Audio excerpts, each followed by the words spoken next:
10 years now. Joe, can you hear us? Yep, can. You can. Oh yeah, they're making plenty of Are money. there lily pads out in the ponds? No, there's a lot of like lily pad seaweed free. and other stuff. Yeah.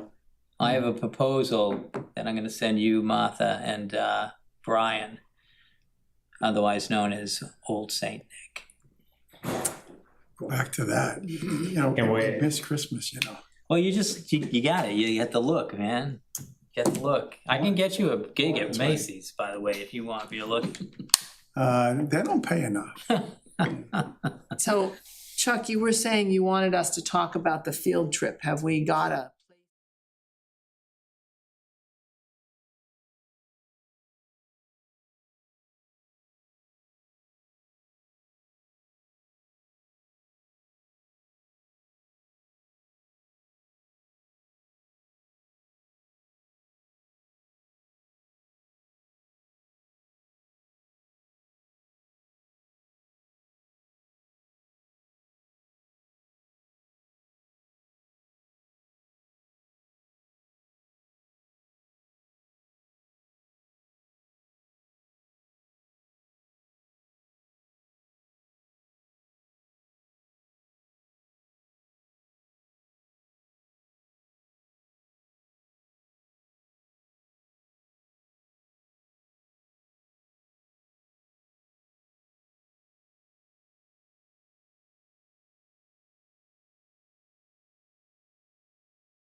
So 1295 Main Street is here to ask what the process is for a certificate of compliance. So we'll have to figure out where that goes. All right, let me get rid of this. Doesn't look like anyone else is here, and we'll start. And Joe's given me thumbs up right there. And so with that, I am going to thumbs up on that he can hear me. Hello, this is Chuck Tironi, Reading's Conservation Administrator. This meeting will be conducted in person and in a remote format consistent with Chapter 2 of the Acts. I'll be here all week. Which further extends the COVID-19 measures regarding remote participation in the public meetings until June 30th, 2027. Please note that all items listed may in fact be discussed, and other items not listed may be brought up for discussion to the extent permitted by law. This agenda includes those matters that can be reasonably anticipated to be discussed at tonight's meeting. Please note that this meeting is being recorded. I have to remember that when I'm finished here. And all materials are available at the conservation page. So it's Conservation Division page, and it's permits. Current project? Current projects? No, it's conservation page, permits by year.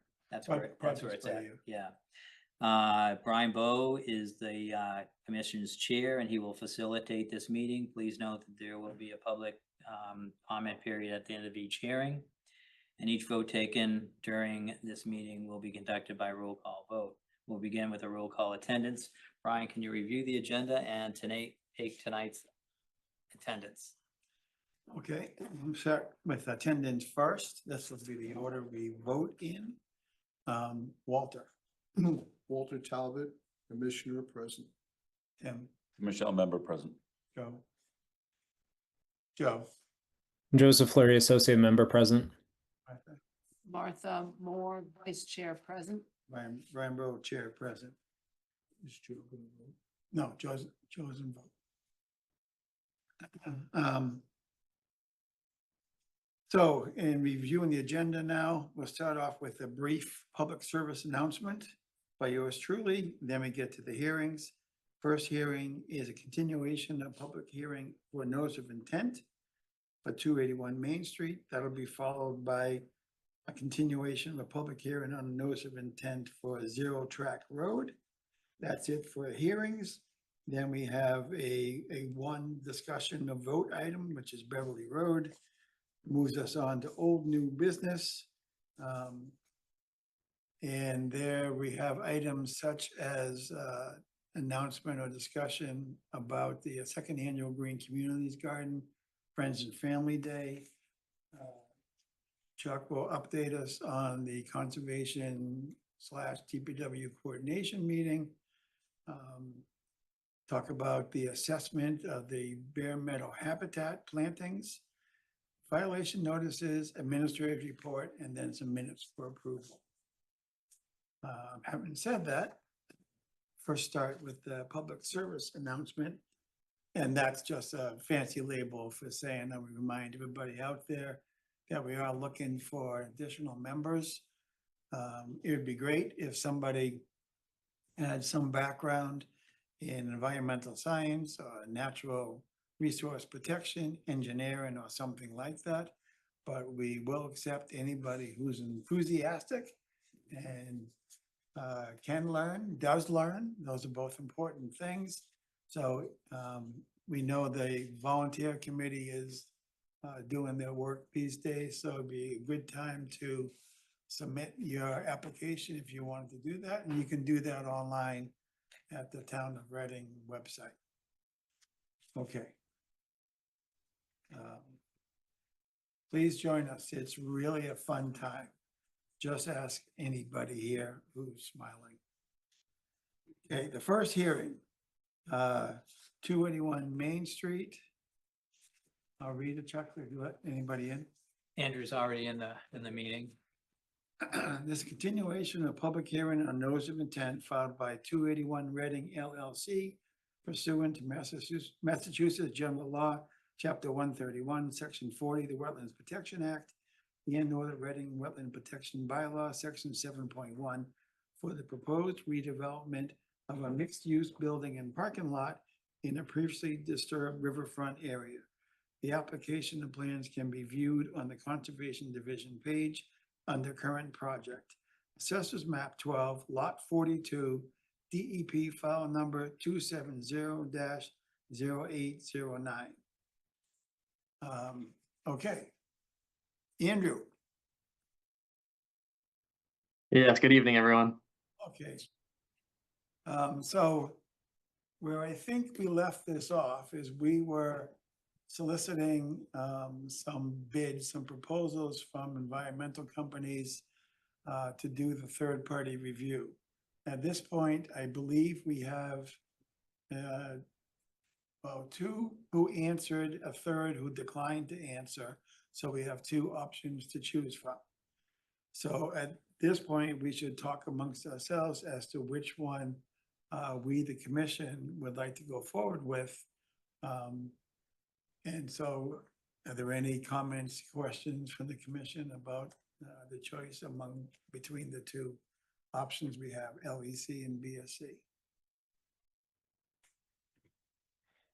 Anything? So LEC is combined with Horsley Witten because it's wetland and engineering. So Horsley Witten has $3,750 for their quote of what we've asked them to do, and I believe Brian was looking real deep into the details, but I believe the wetland information that we asked for is the same between BSC and Horsley Witten. So they wanted $3,700 for that.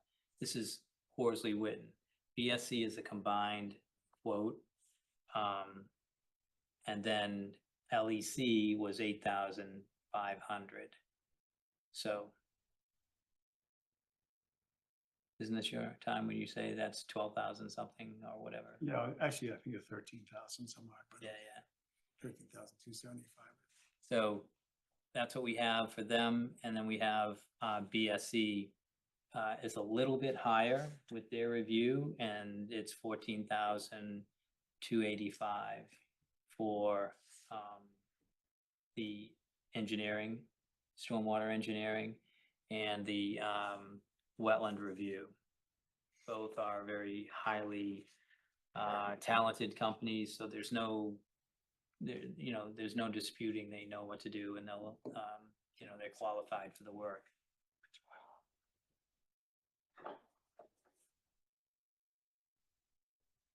was from last. Anyway, I just have to jump in and say that in the very rare occurrence here, I was actually wrong.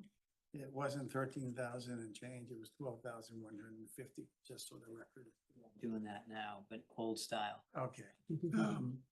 Chuck mentioned that I was looking at this a little more carefully, and I agree.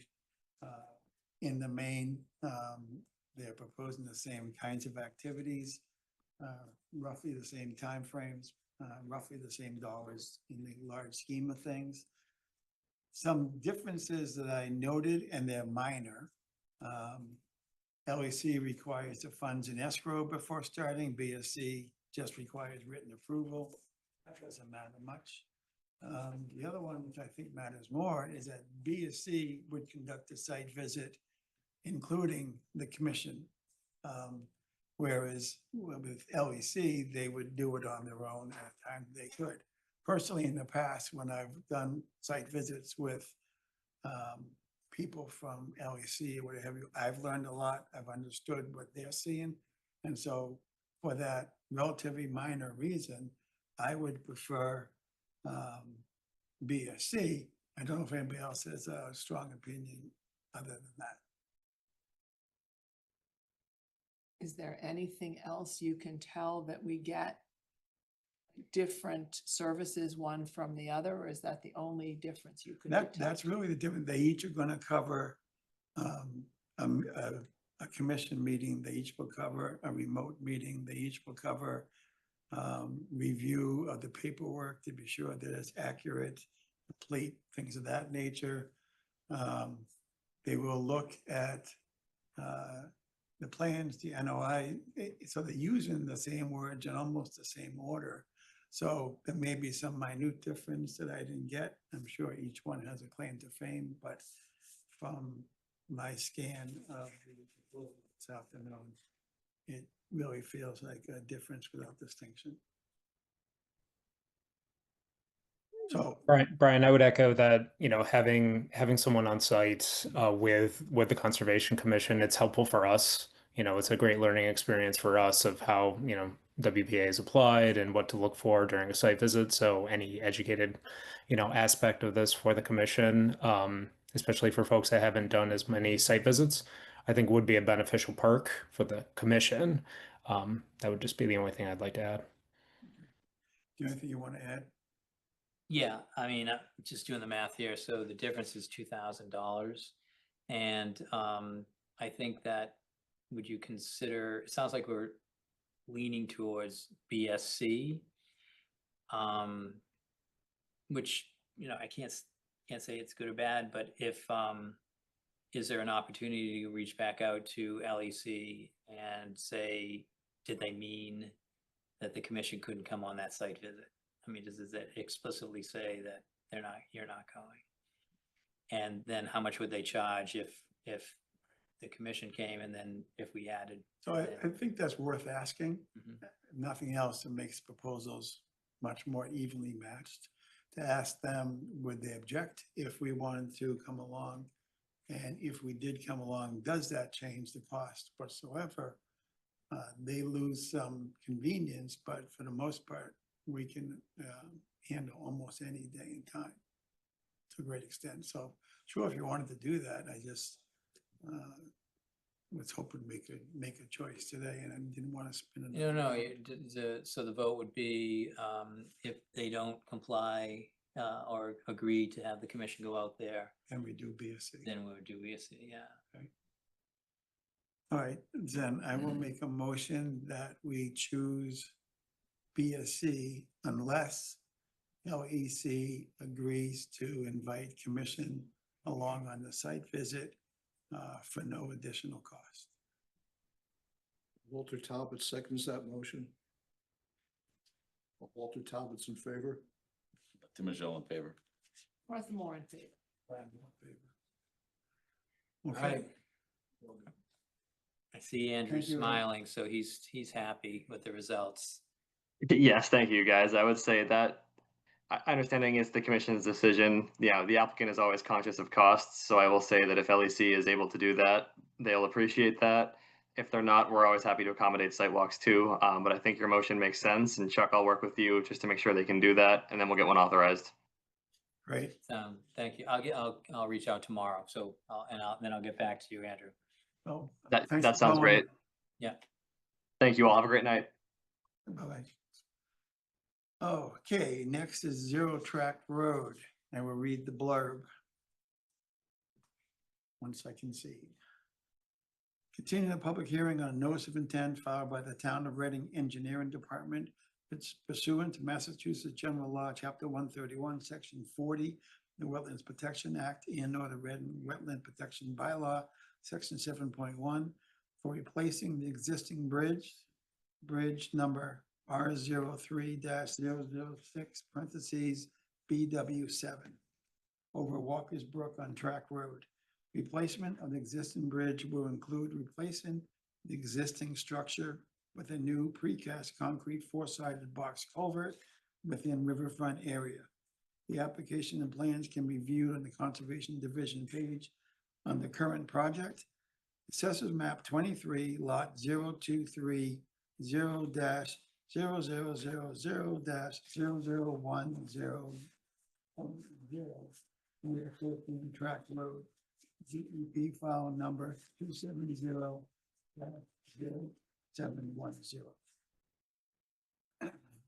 Okay. And who is?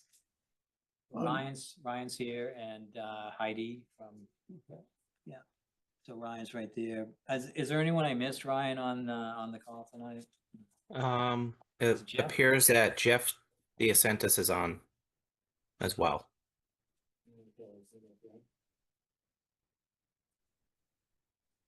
Okay. Okay, do you want to run us through any updates or information you have since we didn't get a chance to give you last time? Ryan, anything you want to bring up before we get into? So they did send out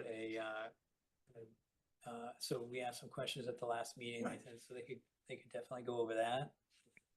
So I have in here, again, going over responses both from DEP, which we touched on last time, and the ones to the Yeah. Conservation Commission. I just didn't know if you had any opening remarks you wanted to get to. No? Okay, that's fine. Then why don't we get right to it? Can you walk us through the responses to the questions that Commission had last time? Let me see, find the document.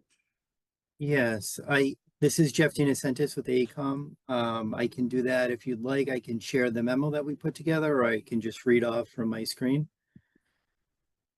Can you put it up, Chuck, so the public can see it? Sure, or Jeff can. Do you have that with you? I'll have to. search the document.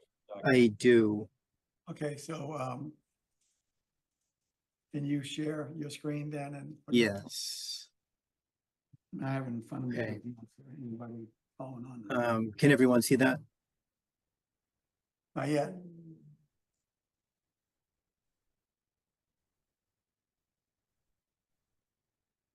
Still not yet. Chuck, do you have to undo something first? I don't think so. No, You're he's- not sharing, right? Has all the permissions. There you go. Coming, Oh, no. Sorry about that delay. right. Okay. So comment one, why is the project necessary? So there's a few reasons here. I think emergency access being one, general public safety. There's the issue of if the bridge, the existing bridge is left in current condition, it will deteriorate further over time, eventually falling into the brook. Ryan, I see that you're on. I understand from the meeting that we had with the commission on site on Monday. The commission noted that Ryan had noted there were issues with snow storage. Ryan, are there any other, I think I understand you had some additional things to share on this. Yeah, I think it's important to note that in addition to the better access for public safety, It opens up easier access for oil deliveries, plowing operations. We don't have to back down, spread salt to throw it everywhere. It's easier to plow, deliveries for Amazon, postal service, all of that. It just opens up that whole neighborhood and for better access. So if I can, we might as well stay on this comment for now. So the first point I have is that two separate items here. One is whether the current structure should be taken down. I agree, yes, that should come down. Separate question is whether there needs to be a new structure there or whether the one truly 500 feet further down suffices for a neighborhood of that size. I understand what you're saying about Amazon deliveries and what have you. But there are other dead-end streets in Reading. They're not all gonna have some kind of a cut-through created for it. So why in this case would we put the bridge over the Walker's Brook with the incumbent environmental impact for the sake of easier Amazon delivery to 7 houses? I don't understand the urgency of that. Brian, I don't think it's fair just to say that it's just for Amazon deliveries. Again, first and foremost, we want to open it up for better public safety access. I mean, anytime we have a dead end, that apparatus has to back down the street, which is not ideal for the fire department. Whereas they can just come in, pull in, and have quicker access and get in and out. These bridges were all open at one point. They didn't get decommissioned until I think the early 90s. So, we're looking to bring 2 of them back to life for through traffic, and then the middle one, we're not looking for that third one to be reinstated. I think overall it's a good project. Otherwise, if something like this doesn't go through, the town's not looking to remove anything from that area. And so I don't see how that benefits to the embankment or the stream or to the neighborhood for that matter for the access. Okay, but you're talking about public safety. Correct. Getting to a situation is no different than whether you can go through or not. Either way you get to it. Yes, I admit that then having to back out in the case of a fire truck would be more difficult. But a police car would just turn around somebody's driveway, so there's no impact there at all. And getting to the emergency, whatever it is the same time because they're going in. They're not backing in to get to the situation, right? Again, I go back to the apparatus. You have a fire truck down there. We hear it all the time in the DRT meetings and CPDC that there are issues of backing up. That's when they have accidents and things of that nature. I guess I don't understand how we feel the need for the public safety and for just actual through traffic to open up this whole area. It's necessary to have this bridge. I guess I don't see where the purview for the commission is to weigh in on transportation needs. Well, the purview is whether the impact to the environment is necessary to do. I mean, environmentally, it's better if we just take down the existing deteriorated bridge, leaving it open, an open channel, and not necessarily put anything over it. Yeah, I mean, I was here for the discussion of the first bridge replacement. And I know Jeff was too. And we've always mentioned that these 2 bridges would be going as funding became available. So that conversation did happen in the previous NOI and discussion. But I understand what you're saying. I generally feel as though this is a need for the neighborhood for transportation needs and for access. So I determine that this is a need for that need. So we're in front of the commission. But you said it was discontinued, disabled back in the 90s. So it's been 30 years. Have there been any incidents? Has there been any actual material impact, or is this a what if? I, you know, I don't think that's a fair comment in the sense that funding was not available at the time to replace these bridges. I didn't say that. You yourself said that the bridge was blocked in the 90s. That's correct. That's correct. It's So- sometime in the 90s, prior to my In the 30 working. years that the situation has existed, where these concerns you have about public safety and what have you have existed, has there actually been an issue? Are you reacting to an issue that happened, or is it something you're just trying to cross your T's on? No, I think we see a situation where nothing has happened in the 30 years that I'm aware of, but that doesn't mean that something can't happen in the future. And if you know what is the harm in opening up the access to that area that was currently there to improve the overall access for public safety? Just to say that something hasn't happened in 30 years. If you want to hang your hat on the fact that something hasn't happened in 30 years, and if something does happen and we don't have the access there, this is to improve overall access to the whole neighborhood. The neighborhood is cut off. It's got one way in, one way out. You can't come in, you can't turn around. I mean, it's But the whole neighborhood. I see the need for, we see the need for that for access. Okay, so let's move on from that. May I ask a question? Yeah, I was gonna say, can I chime in too? Yeah, as soon as Walter goes, I'll get you next, Joe. Thanks. I have not seen anything. I've only been looking at the bridge material. Where's this bridge going to? Right now, it's a bridge to nowhere because I look across there, I see a lawn going to the next street. Is that a separate project? Is that involved with this project? Or is that? That is part of the same project. The road would be reconstructed as part of the bridge project. So it would go all the way to Line Road and connect there? That's right. That Okay, I didn't see that. Okay. No. there is a pre-existing road there. You just can't see it because it's been reclaimed by weeds. Okay, Joe, you something you want to say? I can Yeah, go. sorry, go ahead, Jeff. I can go ahead and share the plan view for the proposed roadway work. So what you had is the permitting set. There's additional detail in the construction plan set.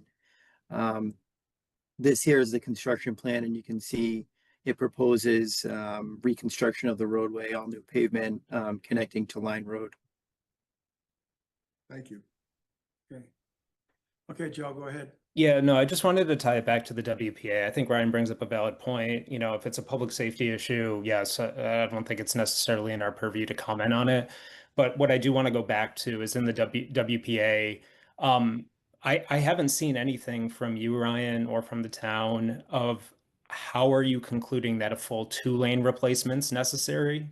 So where is the assessment where a less damaging alternative, such as removal and bank restoration, which is probably the least impactful to the environment there. So it's removing the existing structure, or a 1-lane replacement, or an emergency road replacement under the riverfront area alternative standard in the WPA. Has that assessment been conducted, and why are you guys settling on 2-lane road versus those options? So that's an excellent question, and Jeff can certainly chime in if I miss anything. But we are required to send this to Mass DOT for structural review and adequacy. Under that review, we are required to have a 2-lane bridge. So we have to meet those standards as well. So this requires us to have a certain span for a roadway. Jeff, if you want to chime in at all, but we went through a huge review with Mass DOT, and this is what's required. Right. Again, it goes back to safety and good practice.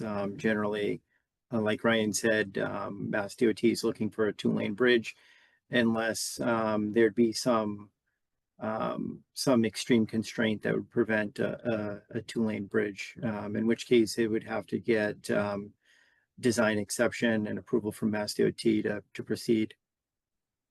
And is that tied back to the grant itself for the bridge, or is that due to necessity of, the objective of having the bridge?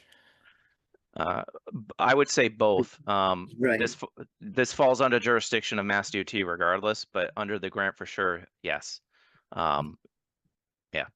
And I guess this is a question for Chuck, I think for clarification on my end. So now that we're dealing with grant funding and Mass DOT regulations, I guess how would that interact with our WPA jurisdiction? Because I would really want to go back to the alternative aspect of, if it's just because of Mass DOT regulations that we're going with a 2-lane bridge versus 1-lane pedestrian or emergency only, does that limit the conservation's purview, I guess, in this discussion?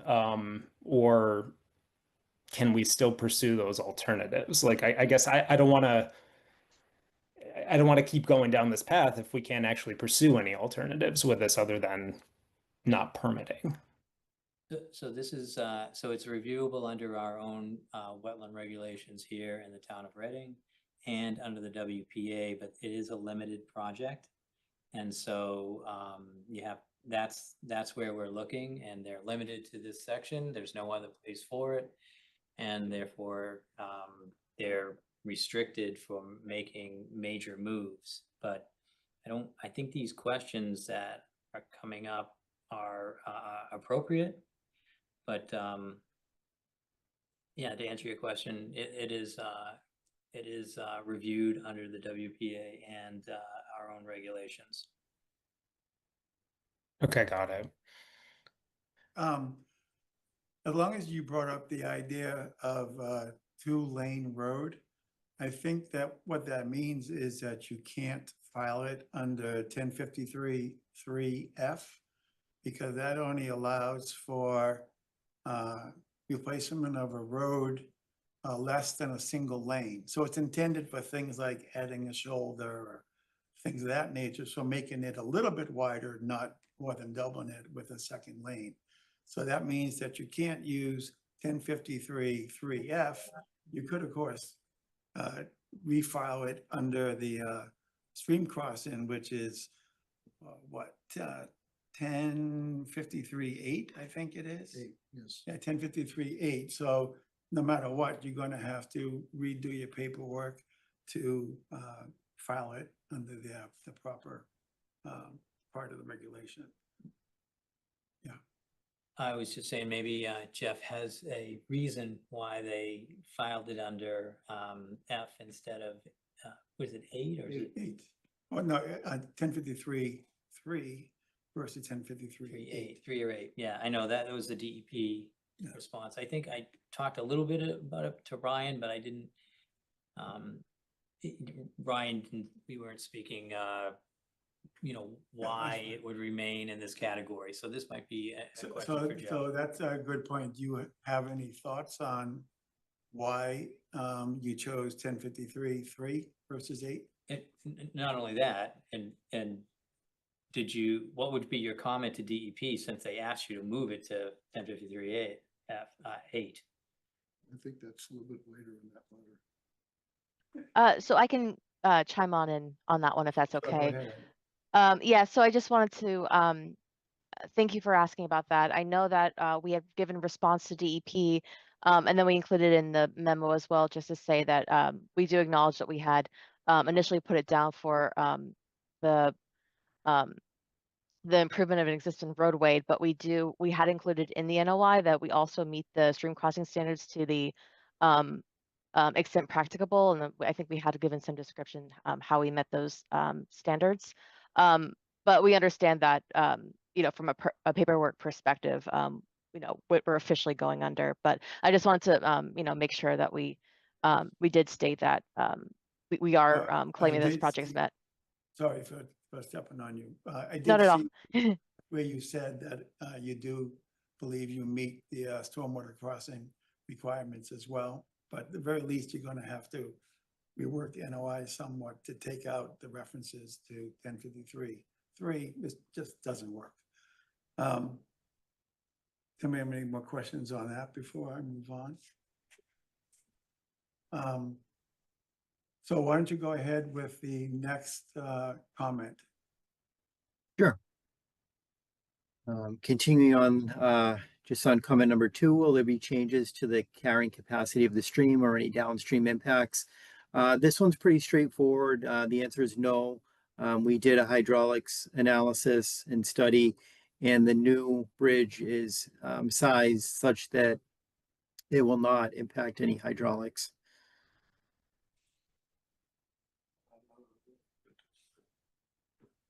The four-sided culvert, the bottom section, affects the flow through the stream. How are you going to prevent that from accumulating or changing the dynamics of the stream?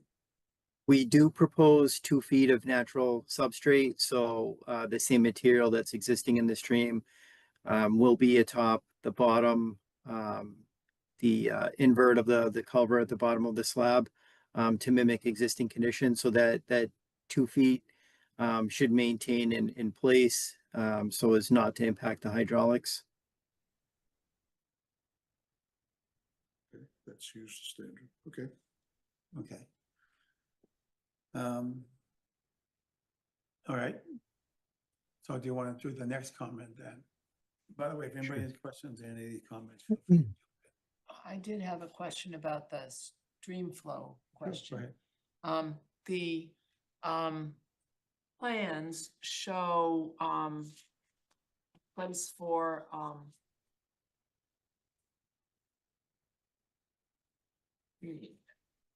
here we go. Yes.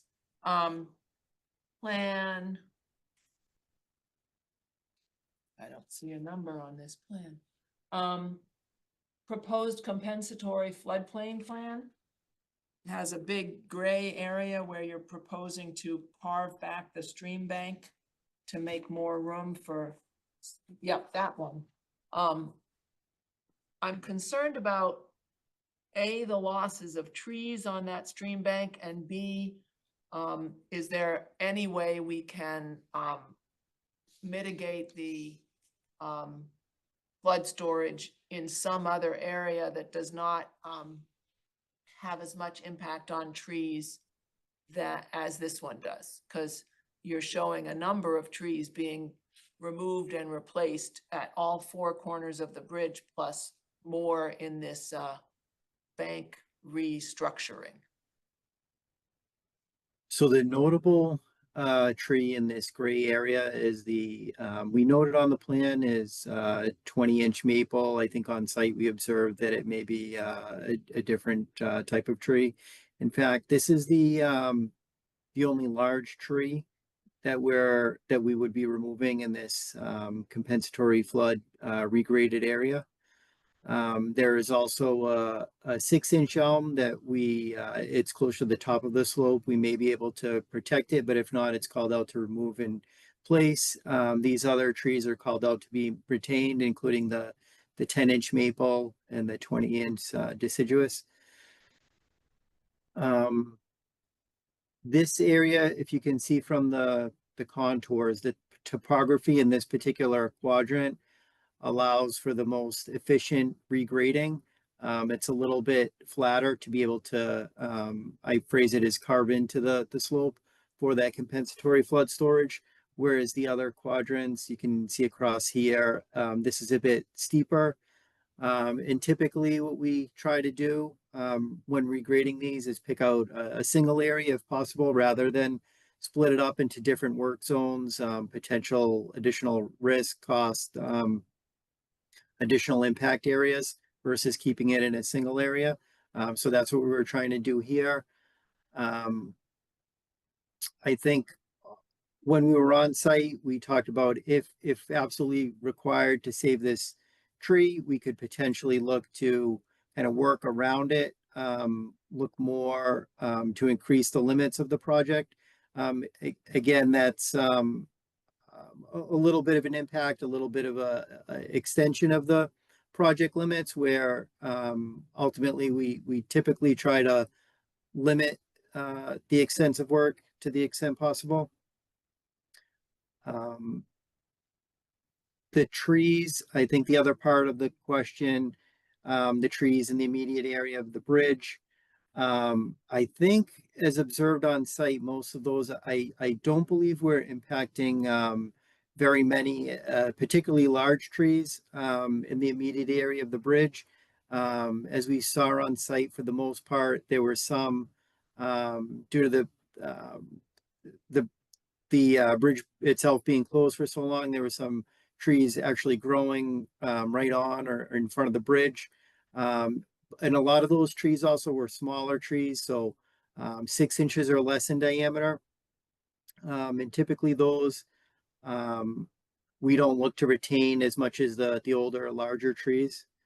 And we are proposing to replant trees throughout the project where we do impact existing trees.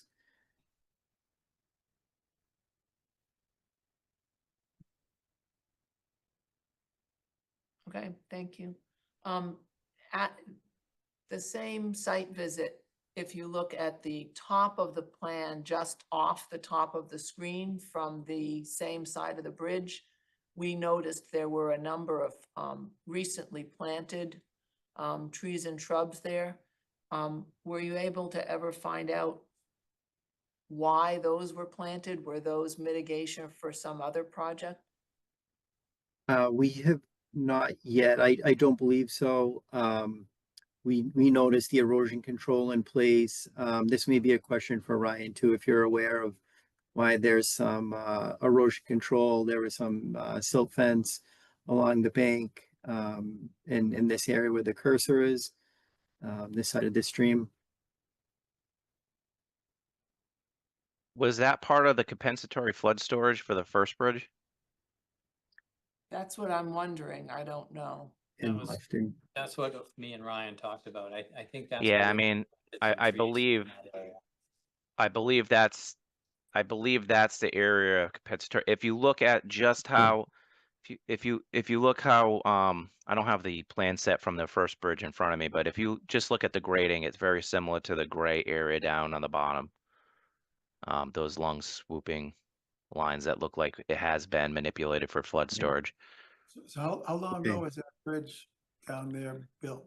I believe 2020. 2020, yeah. So December of 2020, and I think it was permitted in June or July of 2020. If I had it, So is there any reason for that fence to still be there along the channel? I think no, probably not. I mean, I think everything's probably established well enough here now that it can be removed. I think at the time it remained because we didn't have full establishment of that embankment.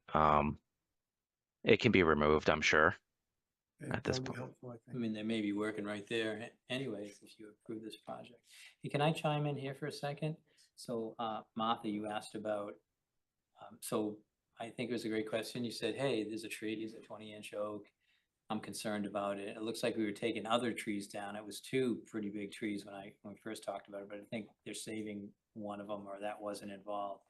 But you didn't follow up and say, well, I heard that we're gonna try to move around it, but you would probably want to see something, usually a sketch or something like that, showing the new layout of the flood storage area, so you can assure that that tree is going to be saved properly. You know, it has enough root ball, it has enough bank to hold on to, and all that. Yeah, So I I'm think- concerned that if we're regrading the rest of the bank, you're leaving this tree subject to the stream going around it and digging out around its roots, yeah. So it'd be good to get an updated detail or just a narrative explaining how that would happen, if it can happen. Maybe at the end of the day, they can't save this tree, it doesn't work out, but it's something they said that they'll look into.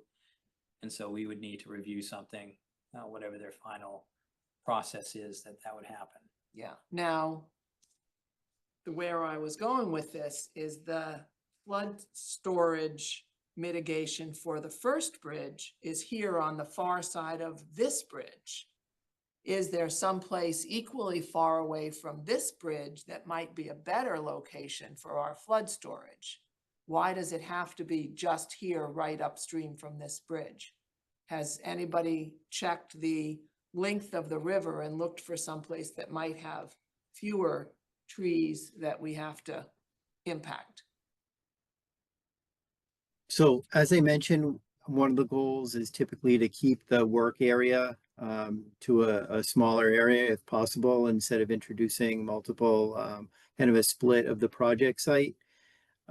We do have some additional survey information showing the contours, kind of just beyond what you see in the limits on this sheet. And then for the area of the other bridge as well.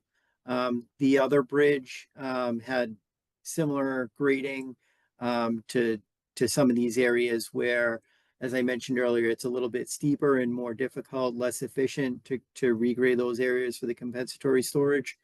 As I mentioned earlier, also the area that we selected for the grading appeared to be the best location, where it is only impacting the single large tree. And I also want to note, so the compensatory storage area, it won't regularly be underwater in normal conditions. It is just for flooding. So if there is a flood condition, it's an area where that additional surcharge of flood water would be stored essentially. So it wouldn't typically erode from flow of the stream itself. It would only be in certain heavy flood conditions where the waters would reach those levels. But heavy flood conditions is when you get the fastest current and the most undercutting of the roots. So that's exactly the time that I'm worried about. And we are all seeing more torrential rainfall than we used to, so I think it is more likely than it used to be that there'll be significant flow there. So I guess what Chuck said. I would echo what Chuck said. I would like to see more explanation of a way you would redo this to try to save that tree. I also, me and Joe, after the site visit, walked up to the first bridge and then out to where the beaver dam is, and kind of that trail kind of dead ends in the swamp. I mean, there could be a spot up there. I don't think it's feasible. The access is tough and the bank is steep, and there would be no way to ensure that it doesn't fill back in from, just the movement of the stream, where we could ensure that in this location it's watched, or another location that works out. But I haven't looked downstream. I don't think there's anything upstream. These areas have a very high bank. And so, I mean, there could be other things around town, depending on how far the commission would like us to chase, the reach of this stream, which is Walker's Brook.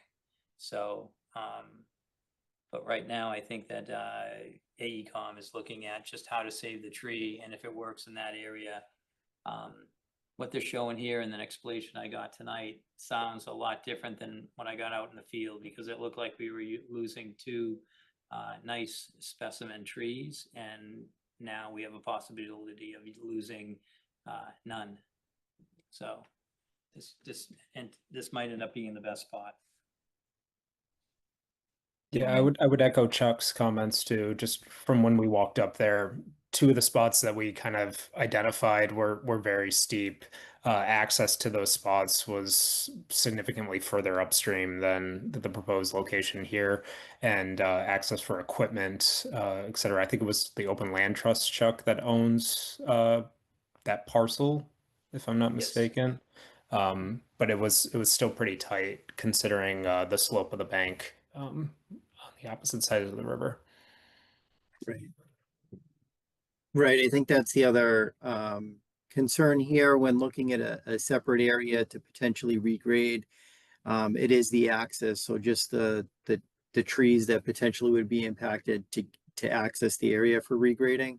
Whereas here we're already inside of a work area to connect to. And I think the other thought was, so the couple of trees that we were looking at on site, as we mentioned, I believe the other one that was in question of whether it would be impacted or not was this 20-inch deciduous at the top of the slope that we said would be retained.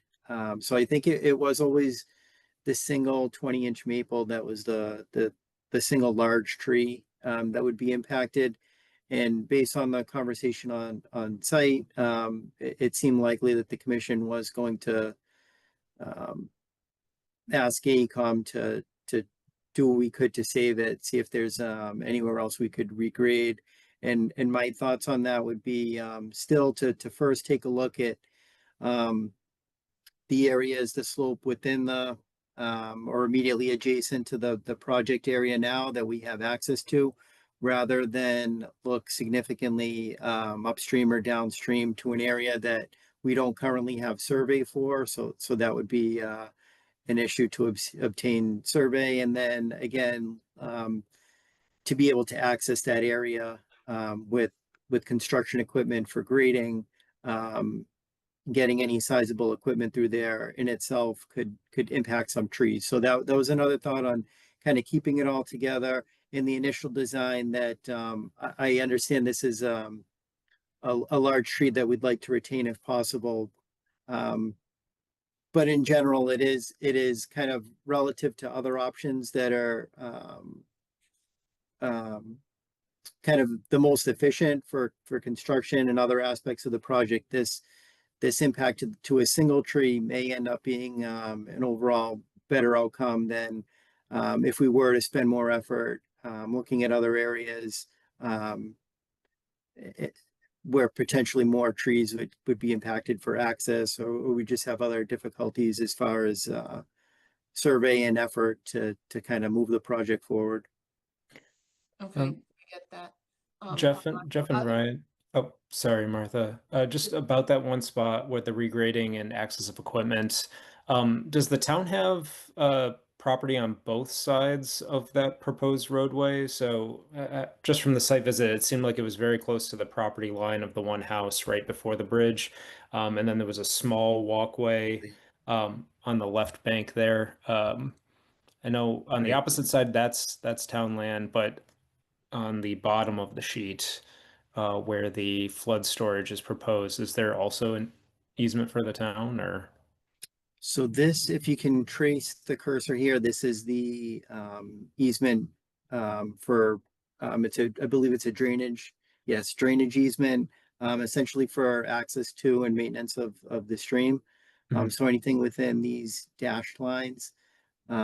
This here is private property. This, I believe, similar to this, I believe this segment is also town property, but I don't see it on my screen, so I would go to one of the other plans to confirm if we want to look at that further.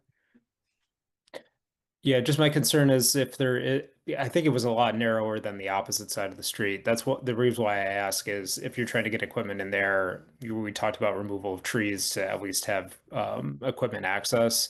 It seems like you're going to be going pretty close to that bank for the additional flood storage. So does that factor into, I know it's less than 6 inches for the trees, but is there going to need to be additional tree removal or damage just trying to get equipment there versus going on a private property?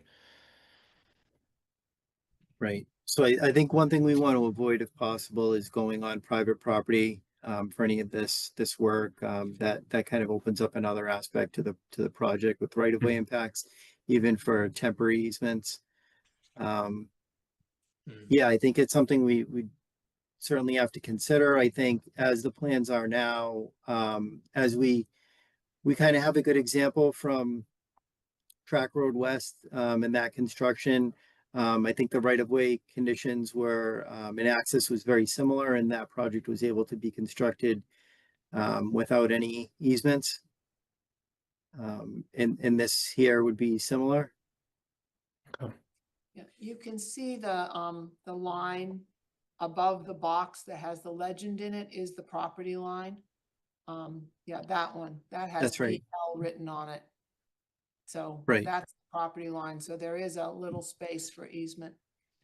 Just to the right of your cursor now, it says R&R 6-inch elm in place.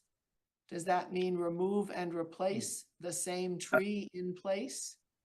Yes, that would be remove and reset in place, with the size of it of approximately, 6 inches. And based on where the location is, the contractor, so it's easier to work around it being at the top of the slope, to kind of find grade around it, or, with the size of it, potentially, remove it and reset it in place once this area is graded, maybe just adjusting the elevations, adjusting the roots. I think contractors, sometimes are able to do that. So we would look to, as opposed to remove that tree and plant a new one, that would be, say, 3 or 4 inches. Try and save the one, the existing tree that's 6 inches. Okay, Is, good. is there information provided in the contract to the contractor to understand if he has the ability to do that and the knowledge? Or are you providing, I don't know, details that he would follow to remove that tree? I think this would fall under, so the remove and reset, it would essentially fall under, Mass DOT standard, specifications. So no additional detail would be required. The contractor would be familiar and refer to, Mass Can you DOT send a documentation. copy of those standards to the commission? Sure, we can look that up for you. Yeah. That'd be good, thank you. I'm done. Joe, do you have anything else? I can't see. No, I'm good. I'm good for right now. And the only thing I wanted to add is that I did check on town's GIS. We do own both on the side we met for the site visit. We own both left and right side of the road is town property, and it's more than 40 feet. So from the, Okay. from the stream, counts from the edge of the stream over. So the bank is part of that. So it goes beyond the line that says easement. On the opposite side, we only have the right to work within the easement. There's no extra land over on the opposite side, which is the line road side. Okay. So is that the area you're expecting or you're planning to do staging of equipment? Yes. So really any, I think the staging equipment, so, on the line road side, there's some area here, that's currently within the town layout, that's unused, where the new roadway will be constructed, or reconstructed, I should say. That's currently, grown over with grass. That's a potential laydown area. There's definitely more area there than on the side that we met at, just as far as space and proximity to driveways. Do you have any particular plans, protocols that you follow for ensuring that there's not spillage or refueling, that there's not leakage? Because those areas, it's pervious, so anything that leaks out from the equipment is gonna go right into the ground. Do you have Right. catch basins or anything on the equipment? I don't believe we have any, kind of, non-standard specific. I think that falls under kind of general Mass DOT, requirements, and good practice for any contractor. If they were to cause, damage, they'd be responsible for it, for any cleanup and repair. Could you check, please, and be sure that there are protocols that will ensure that there is protection under the equipment and that they have plans for refueling, maybe out on the street, I don't know, but someplace further away from the water, ideally not on pervious ground if you could. So, and you're right, the contractor may have those plans and expectations, but if you could check on that, so we would have them in front of us. So at the last bridge, this came up and there was a generator. We're gonna do some bypass pumping here, I'm assuming. Yeah. And so there was a generator that was relatively close, but the way that it was built, it had its own spill containment as part of that generator. But one of the things that commission did is they asked that there was at least one, I don't know if one's enough, but they asked for at least one spill containment kit on site during any operational times. And was that's that how they- specified in the order of conditions? It was specified in the order of So we should do conditions. that also. Yeah. I think that's another thing I was also just gonna mention, if certain elements are required, they could always be put forth in the order of conditions, such as the contractor could be required to refuel off-site so that it's not an issue. That could just be included in the order of conditions, if not stated elsewhere. Okay. Anything else on that? Yeah, do you want to go back to the comments? I think we may have covered this. The next one, what is meant by a restricted site? And that just refers to the location of the project within the FEMA designated regulatory floodway. Okay. Yeah, we had the conversation about the sludge storage. Right.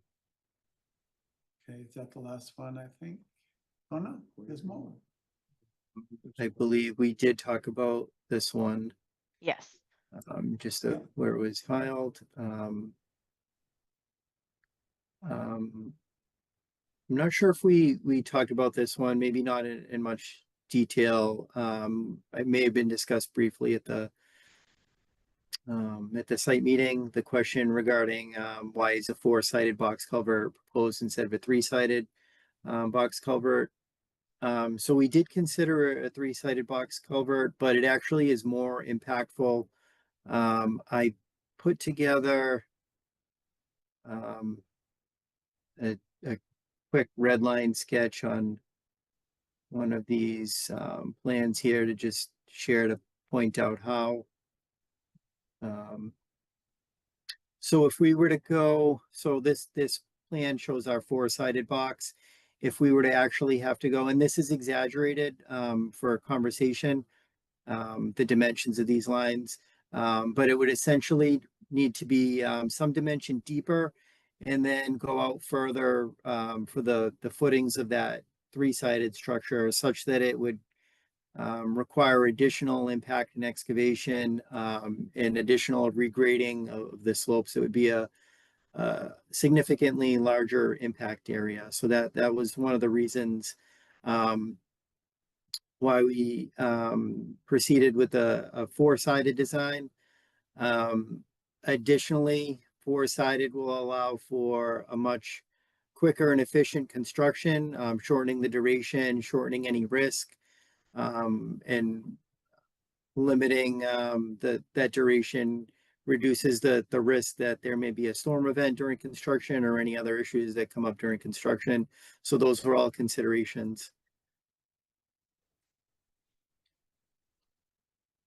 Okay. So does the 3-sided culvert sit on top of your, looks like retaining wall lines right there below the 4-sided box culvert? I can't really see where The you've three- drawn in the 3-sided one. So the 3-sided would be kind of a continuation of the sidewalls. If you follow my cursor, I can also just kind of extend these lines up, Okay, okay. something like this.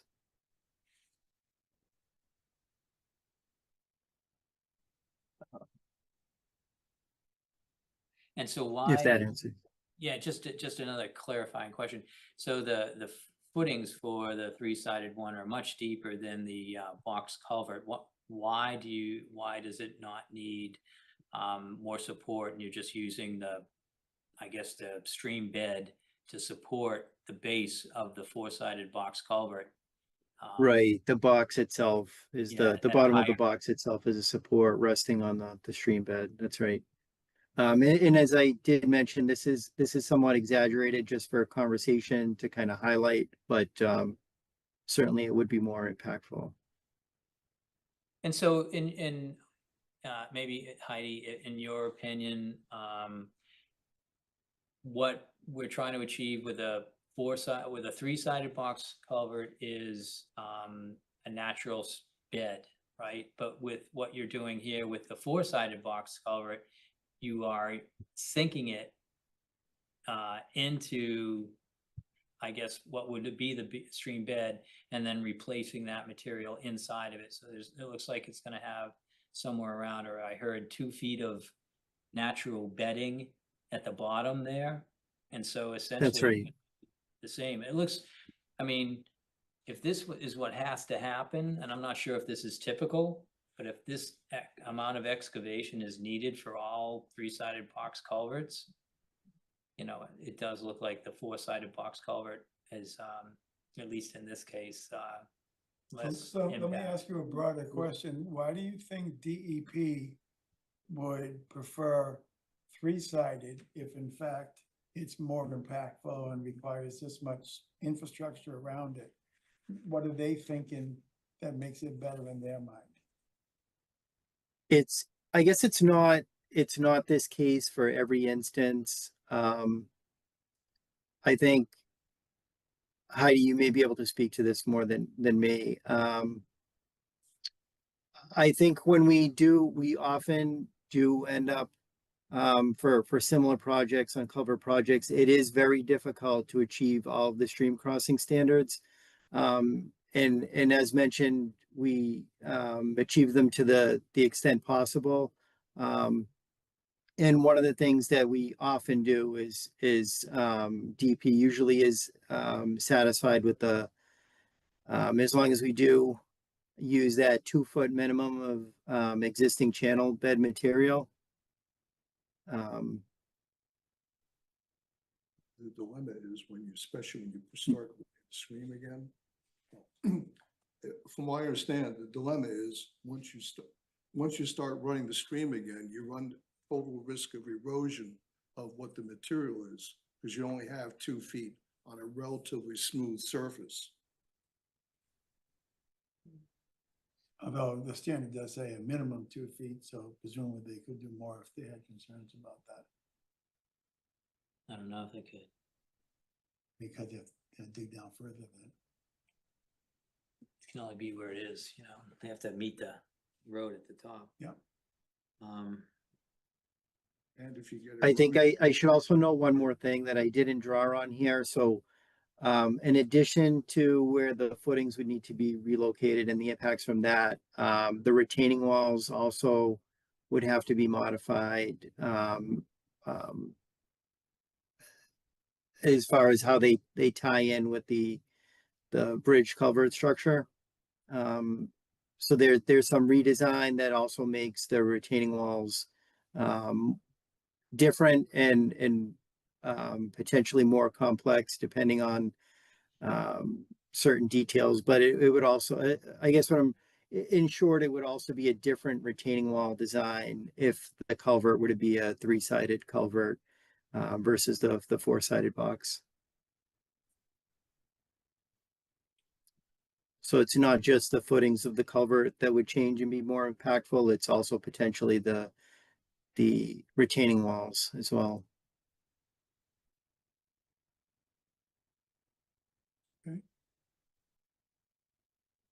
Want to go on to the next one?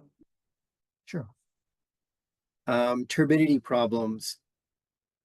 So I understand it was mentioned that there were some issues with the contractor maintaining certain erosion control measures for Track Road West. It is written in the contract that the contractor is responsible for checking daily the erosion control. That's very typical of all erosion control specifications and project requirements in general. I think to enforce, I think a project representative, whether from AECOM or the town or the commission or whoever it may be, would also periodically check in just on the condition of the erosion control and and potentially stop work or stop payment if the contractor wasn't doing a satisfactory job of maintaining that erosion control. I think there were some questions maybe specifically about the turbidity curtain. The contractor, I think that's another thing potentially addressable in the order of conditions, that the contractor may have to follow any additional specific requirements, potentially submitting or be subject to periodic additional inspections by the commission or whatever party of the project team. But essentially to be held accountable if there were any issues, and potentially stop work, stop payment, that sort of thing, if the erosion control was unsatisfactory. So when you make a detail for the erosion control, we see a detail, you call it out what it is, silt fence and silt stock or something like that. People know what they're looking at. Do you have a detail that calls out some of the parts of a turbidity curtain? You know, I understand Right. it's up to the contractor, but I think that we want to make sure we want to be armed with some information before this, before we have to start reviewing it.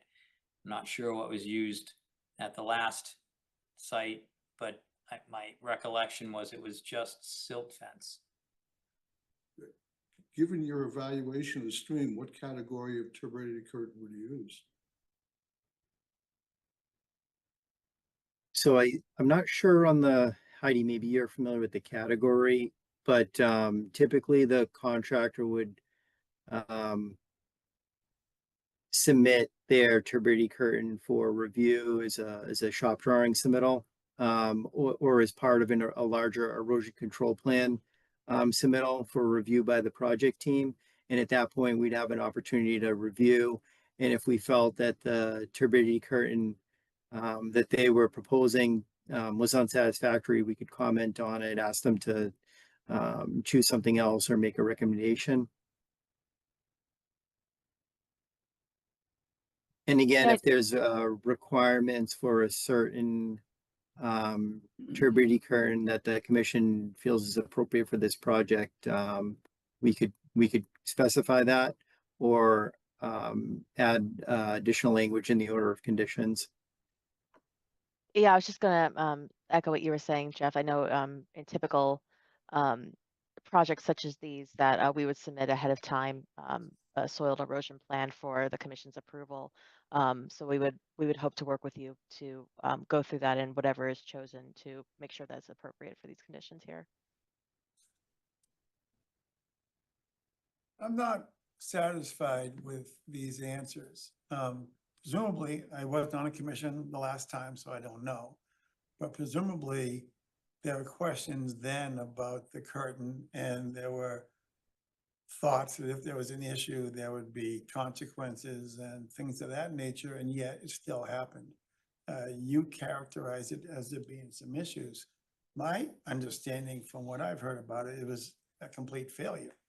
Basically, there would be times that Everybody heard from the same person, so they're not characterizing it any different. so That was me. the way I heard the interpretation from Chuck was that there'd be times they would show up and one end of the curtain would be just flapping in the stream, and essentially it wouldn't have done its job at all, and whatever sediment it did catch had been released. So the damage was done. I don't know how it helps us protect the waterway by saying, well, right in there that they gotta do it right. That doesn't seem to be meaningful. It was a tough I think- project. They brought a lot of, they put in a frac tank also, and they ran things through that. But my concern was, so in my opinion, what happened is when we heard turbidity curtain, we were like, oh, great, that's exactly what this needs. It's a stream and we need to maintain this sediment that's going to be, you know, accumulating or, whipped up during this process? And the answer at our level is, hey, turbidity curtain. But that was the extent of what we knew about it. And I learned that I think it was the extent of the contractors, what they knew about it also, because this thing didn't work. And my effort here is to try to get some information on what the material's made out of, the best way to anchor it, when a good spot to anchor it, how often it should be checked, which that seems to be the easy part. But what the procedure is that would happen, I guess that could be a condition if it in fact, unties itself and dislodges somewhere. I think some of it we can handle, but other parts would be helpful if we had a detail and maybe some understanding of, what product. And I think Walter was asking some good questions also about what the classification of the stream is, so we actually know where to start. Yeah, it's my understanding you need the amount of flow and the volume. Pardon me, the volume and the speed of the flow to help size. Which makes sense. I don't know if there's any historical measurements of what those numbers are. Is there also specification for the grid, Well, so the yeah. size particles that be captured or not But captured? I'm just saying, have there been measurements Yeah, I get your of point. the flow and and speed and volume? It just seems too loosey-goosey to say, we'll put in the conditions that essentially they need to do it right. That just doesn't seem to get us where we want to go. If the damage is done, the damage is done. It doesn't help us any to be able to say, I guess I'll word it as a question. Are there measurements made of the stream? Yes, there was Yeah. a full hydraulic report, and that will be available, as part of, appendices, available to the contractor. Okay, but the contractor makes the final decision. So The- Chuck, may I just chime in for a second? I think I might have a solution that might work. In the past, Chuck, if you remember, we've been back into the commission where we presented, dewatering plans, bypass plans of that nature that the commission has approved after from the contractor. Mhm. Would this be something that the commission would like to see on what we've gotten on for submittal in their plan for the turbidity curtain prior to putting it in place? Yes, I believe Heidi mentioned that there's a soil erosion plan review, and that I would assume that would include the turbidity curtain. And I heard that any questions that come up at that time, you'll straighten it out, and then I guess what you're saying is you send that to the Conservation Commission. That's great, but I still think we need to know the first part too, which is, we want to be educated on how you're putting it in. If we're going to be out there monitoring this, we want to know the material, how it's anchored. And so I'm saying, is there a detail that you can provide with the turbidity curtain? But I do expect that once the contractor submits something and AECom reviews it, we'll have more information. But for us to approve this, I think we're kind of stuck at this one spot. We don't want to approve it. We want them to approve it. I don't know. I think we always should approve, but they can review it and make comments, and then we can be satisfied with their comments and review and approve. How's that? But, yeah, so Ryan, any other thoughts? I think. Well, that- I just know in the past, Chuck, and we've sent bypass plans and dewatering plans back in front of the commission for certain projects for final approval after our consultants and engineers have went through the submittal process and reviewed it on their own. that I think that's still probably going to be helpful given your concerns. I know just going back to how the construction process worked on the first bridge, we did have some issues with the turbidity curtain for sure. We were out there, we witnessed it happen. But part of that, and correct me if I'm wrong, Jeff, but they're going to be blocking up that downstream side of the stream, correct? And then bypassing Right. through that. So we're not going to have constant flow only from the bypass pumping through the stream during the project. I think, and it's been a while, I can't remember, was the issue after we released the dams, Chuck? Was that the issue, or was it? No, it was during Okay, construction and it was all from the bypass pumping. The okay, turbidity okay, curtain was 20+ feet away from, so where the turbidity curtain was in a stream because it kind of reconstituted itself yep, after the bypass pumping, and it would just, it just wasn't working. And it could have been the anchoring, but yeah, there was a problem. And I understand that, yeah, we've looked at other things, all those like other dewatering situations we haven't had a problem with. I think we should look closer at this one because we had a problem with this. This was one that didn't work, even with everyone reviewing it. And ultimately, the contractor threw his hands up and said, I'm just gonna finish my project. And so we, I don't even know, I can't even tell you that the turbidity curtain was used the last bit of the project. So, we can. I think we can look into different types of turbidity curtain, how they may be anchored as a general idea what they could use. That doesn't mean that we'll get the exact product or method that they're going to use under that detail, but we may be able to look into how they're anchored, what they're supposed to be. Some of them are floating curtains. So I think that might have been part of the issue on that last one, is that it was a floating curtain, but then it wasn't established on the bank properly, right? And that's what we were seeing. So I think we can look into that and see what we can do. Okay, so why don't we put that issue aside for the moment and whatever next comment is.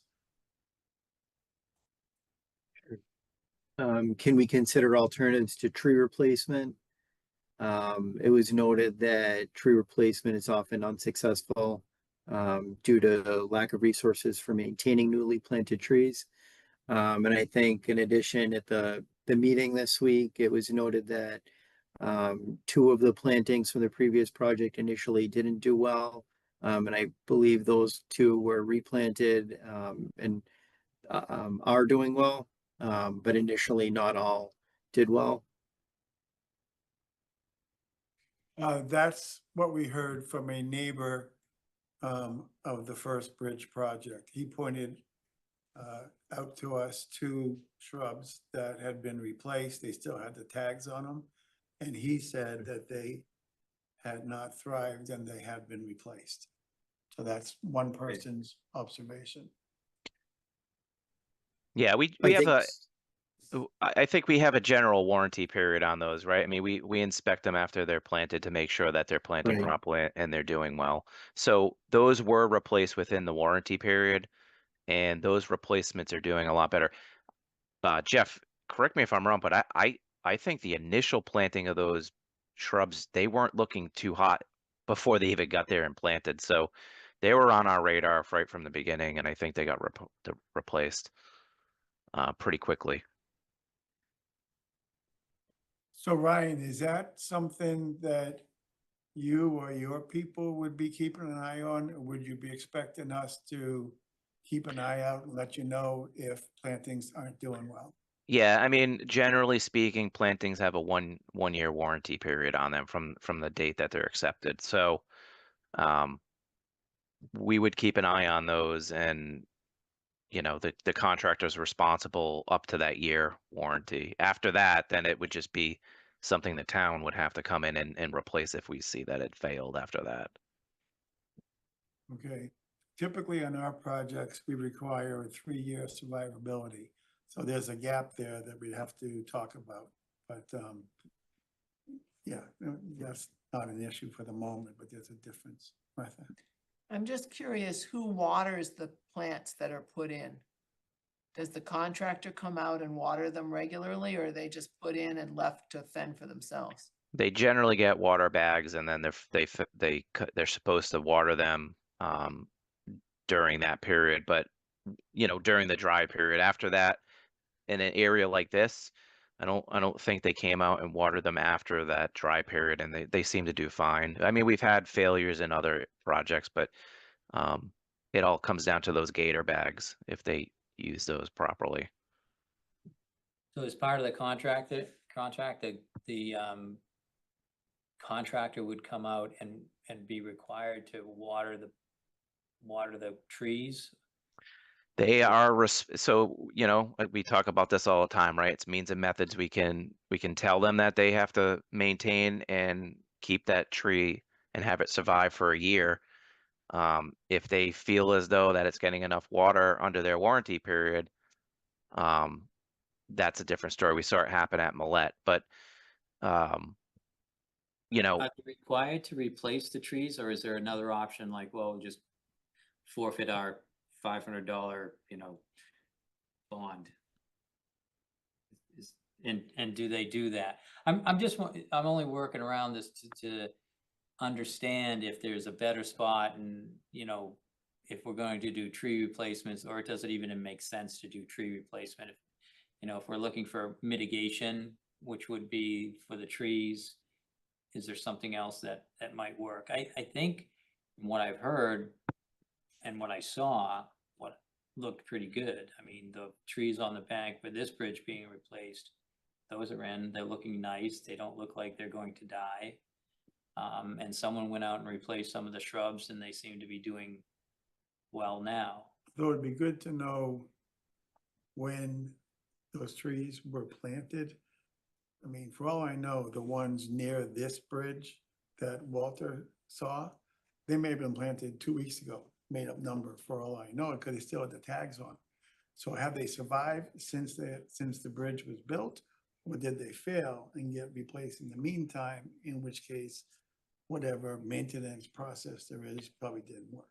No, those were original to the construction of the bridge. So during, either during the I believe we did some restoration work in the springtime. It's hard to remember, but it would have been, spring of 2021, the latest that those would have been planted. I can tell you the town has not gone out there and replanted anything in that area. Right, that's good. Good Yeah. to know. Okay, They probably just left the tags on them, and everyone probably missed it until. no, I get that leaving Yeah. the tags on, we see Yeah. that all the time. It just, that may or may not be indicative of when they were planted, that's all. Yeah. Fair statement. Okay, next comment. Are we okay? We already touched on this one a bit. Where will equipment and materials be stored? Is there town-owned land nearby for storage? So again, I think the immediate equipment in daily use or pending the current operations would be in that area between the stream and Line Road. But the contractor, if there's additional equipment beyond that, I think the contractor would be responsible for identifying an area nearby that was suitable to them and for the town. Unless, Ryan, if you have any other thoughts on if there's a town area that the contractor could use. No, I mean, to be honest with you, I think we use that actually same area for laydown that you're talking about, Jeff, in that under the last project. We generally like to keep it as very close to the project as we can to minimize any tracking of anything, and just trucking in general. If we can keep it limited to the area, that's really what we like to do. Right. Yeah.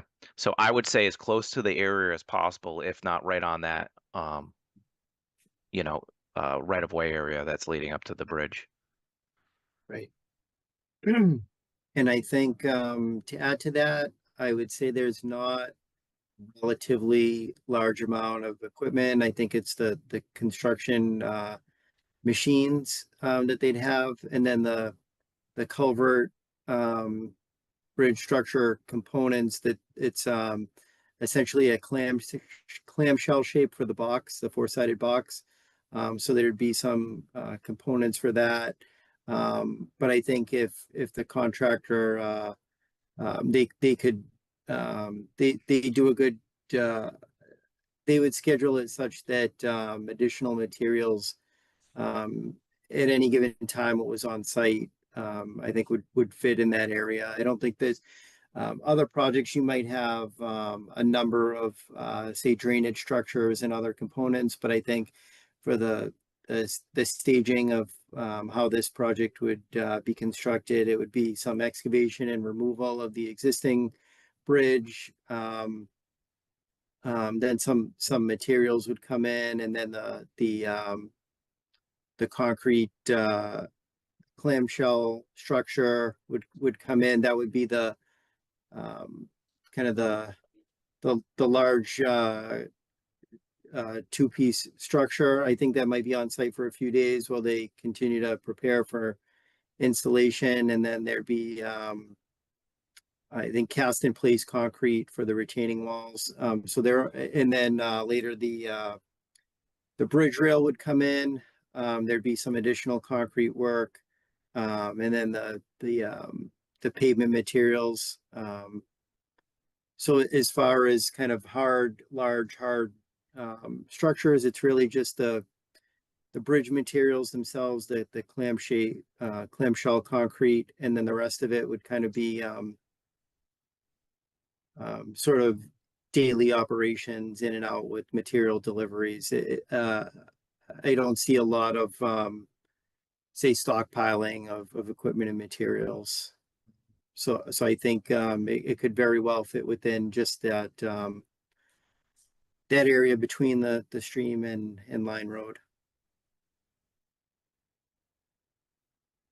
I think there's plenty of space out there if they want to dump it on the town property. The last project they just used, someone was pretty nice, let them use their yard, but they were always in the street. So, and then they had to put the generator over the stream at one point for some reason. I can't remember why. Yeah, I don't do think remember we're, it went there. yeah, Chuck, I don't think we're gonna actually have that same opportunity to do that. I think if you remember we had channelized walls leading up to the old bridge that we tied into, and they dropped that decking right on there. Now the decking from this bridge is not in good shape. We can't reuse it in any fashion. And number two, I don't think there's any concrete walls leading up to that. I could be wrong, but I don't remember them on this section of the bridge. Yeah, I wasn't trying to scare you. I just think that there's a lot more room here than there was Yeah. at the last bridge, and it worked out at the last bridge. I Right. agree. We did look at both bridges, and the old bridge, the previous bridge, had shorter concrete walls going back 20, 30 feet upstream from the bridge, and those do not exist on this one. Yeah, that's my recollection as well. And there was an old sluiceway that was built into that, believe it or not, that they used to actually dam up the previous bridge, but we don't have that benefit as well. So I don't think you're going to see that generator sitting over the stream like we did last time. They're testing me. Yeah. It worked. Yeah, it worked out well. That wasn't the issue. The issue was downstream, but that wasn't the issue. Again, we're going to try to limit the amount of time we have bypass bumping. That's always when a generator's going on, it's loud, and we want to make sure it's quiet. So, that's another reason for that four-sided box culvert. It gets us in and out of there as quick as we can. So in speaking of limiting the time, let me move on to the next comment. How's that for? Sure. And I think this is the last one, 10 of 10. Will the dewatering system clarifier for sediment laden water be used? And can you provide a list of recommended systems? So this, again, like we've been kind of discussing, the dewatering system would be the responsibility of the contractor. We've seen a lot. We took a look back at some systems that were proposed as part of kind of larger projects that maybe weren't the best examples to share here to kind of satisfy that part of the request. But if there are certain requirements, again, I think this is something we can talk about now more, and then potentially add to the order of conditions. We noted here again, the contractor can also provide the option for dewatering to the commission for approval prior to the start of work. So prior to any start of work, that's something that can be submitted for approval, coordinated on, and agreed upon.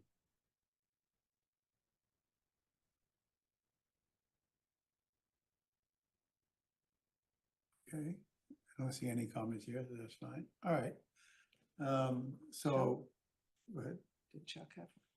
I did, I just wanted to ask a question. Ryan, do you need a building permit for this project? I'm thinking. I could double check with the building department on that and get back to you. No, I was just curious if it would go through the OpenGov system or not. I don't know. My memory is not as good as it used to be, believe it or not, so I can't remember if what happened on the first bridge, but it's a structure, but it falls under the roadway, so I'm not sure if it falls under their jurisdiction, but we can ask them. Yeah. Okay. Yeah. That was my only question. at this point. Chuck, to add to that question, are there any additional approvals outside of conservation that are required for this project to commence? And have NOIs been submitted to the neighbors, like track road, etc.? About our notices. Yeah.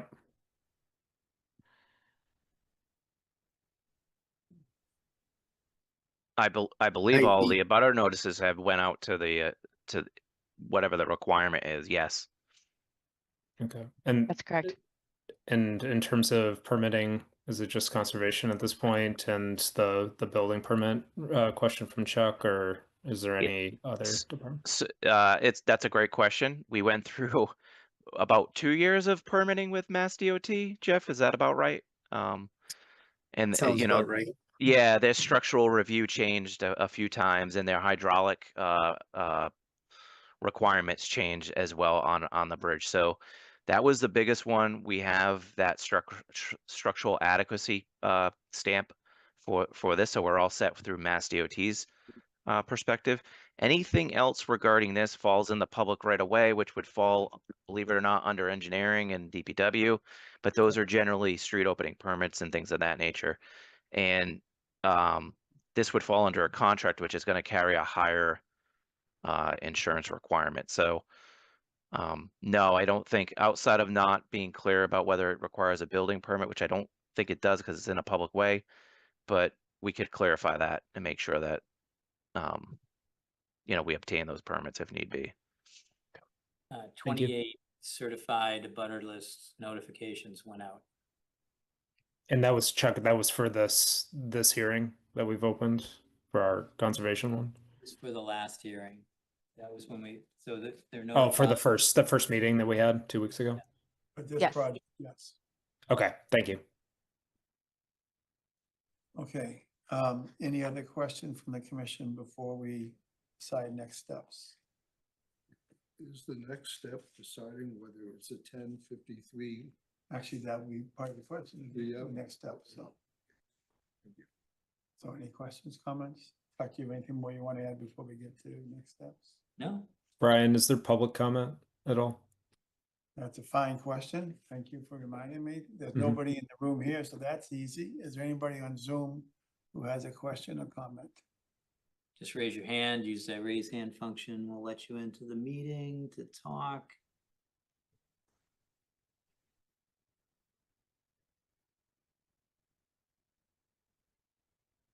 Seeing no one. Okay. So at this point, it seems to me like we need to continue for a meeting. There's a number of things that I have that will have to be addressed, provided, whatever verb you want to use. Does that make sense to you, Ryan, as the applicant? I'm fine continuing, and I can circle back with whatever comments necessary that we had. I think we have a pretty good understanding of what the commission is looking for, and I think we can probably respond accordingly. But let's list them anyway, just so we're on the same page, and then based on that list, you can decide what date you want to shoot for coming back.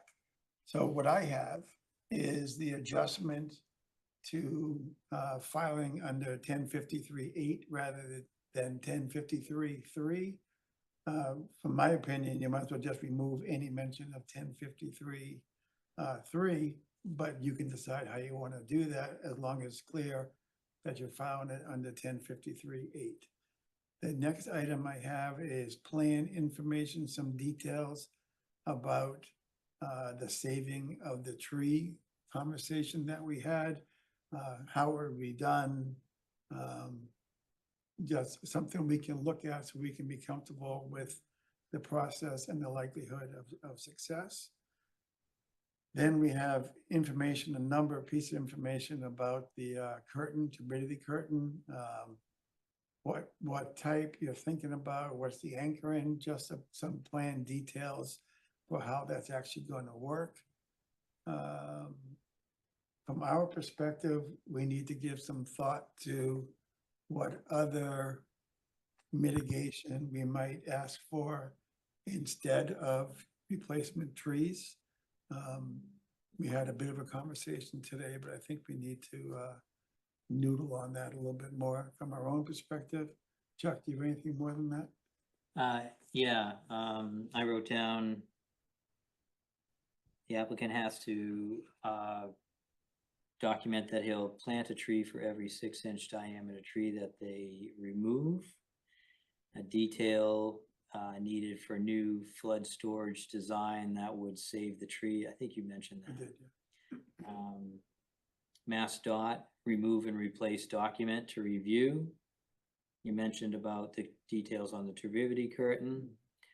I wanted to, if you have a hydraulic report, it sounded like Walter was interested in that. I think the commission is too. So to send that to the Conservation Commission, and then just to understand your tree guarantee, if that's a year, and I mean, how does the tree guarantee work? I didn't really pick up on that, whether it's a year and then we can call out for replacement, or do we have to go through the town? Or does the contractor get to say he's not going to plant them again and just fine me or keep the bond? I don't know how that works, but it's a little more information on that, and that's all to understand whether or not we're going to have trees replaced. Is the commission leaning towards a donation in lieu of tree plantings? Well, it depends. I guess with that information, we could decide if the contractor walks away. So they kind of did that at the contractor at Millett Soms and Morgan was okay watering while they were there, but then they just left it. And we did fine. You know, we did all right over there at You're not deciding now, you're just saying, can you give us some more information? Yeah. Based Yep, on that. that's make a that's decision. that's all I that's have. fine. Okay. Okay, so given that list, do you want to continue to 2 weeks from now, or do we need more time than that? Our next meeting is the 27th. You want to continue to the 27th? Hold on one second. I would defer to AECom, but I think 2 weeks might be a short turnaround. That's fine, that's why I'm asking. And to be honest with you, the 27th is pushing pretty close to that Memorial Day weekend. So, Okay, so our first one in June is the 10th. You want to make it June 10th? yeah, I think, Jeff, does that sound a little bit better? Just going out another month and I don't think Yeah. we're held up right now with anything on the application, so it's not like we're losing any time on that end. So I think just getting close to that Memorial Day, it's just going to be a little tough with vacations and things Okay. of that nature. So Great. yeah, I think let's do the 10th. Give us a Alright. month, and then hopefully that'll be the last meeting. We'll have enough information to satisfy those comments. Okay, I note your wish. I'm so very can I- optimistic, Brian. It's good. That's a good attitude. I move to continue this hearing to June 10th. Walter Talbot seconds that motion. Walter Talbot's in favor. Tim Michelle in favor. Martha Moore in favor. Brian Bowe in favor. Okay, thank you, folks. Thank you very much. I appreciate it. Thank Thank you. you. Thank Thank you. you. Good night. All right, moving right along, we're gonna let, get in long Okay, so that's conversation. it for our hearings. Next thing we have has to do with our visit to Beverly Road. Oh, you got that back right in there. Okay, so I'm gonna let Jeff Pitzinger in. He's the guy we want to talk to, right? Okay. And you're gonna tell somebody to talk about our site visit. That's where I was going with it. I know. We're stealing it back and forth. It's all good. Okay. Must be- anyway. So in order to keep Chuck in his box, Martha, could you fill us in on the site visit we had? Sure. We went out to 16 Beverly Road. We noticed that the deck was finished. The garage has not been started. There was silt fencing along the wall. That's the retaining wall near the swamp. There was a small pile of dirt that Brian noted in the corner of a further up retaining wall that we're just concerned whether that could erode if not contained in some way.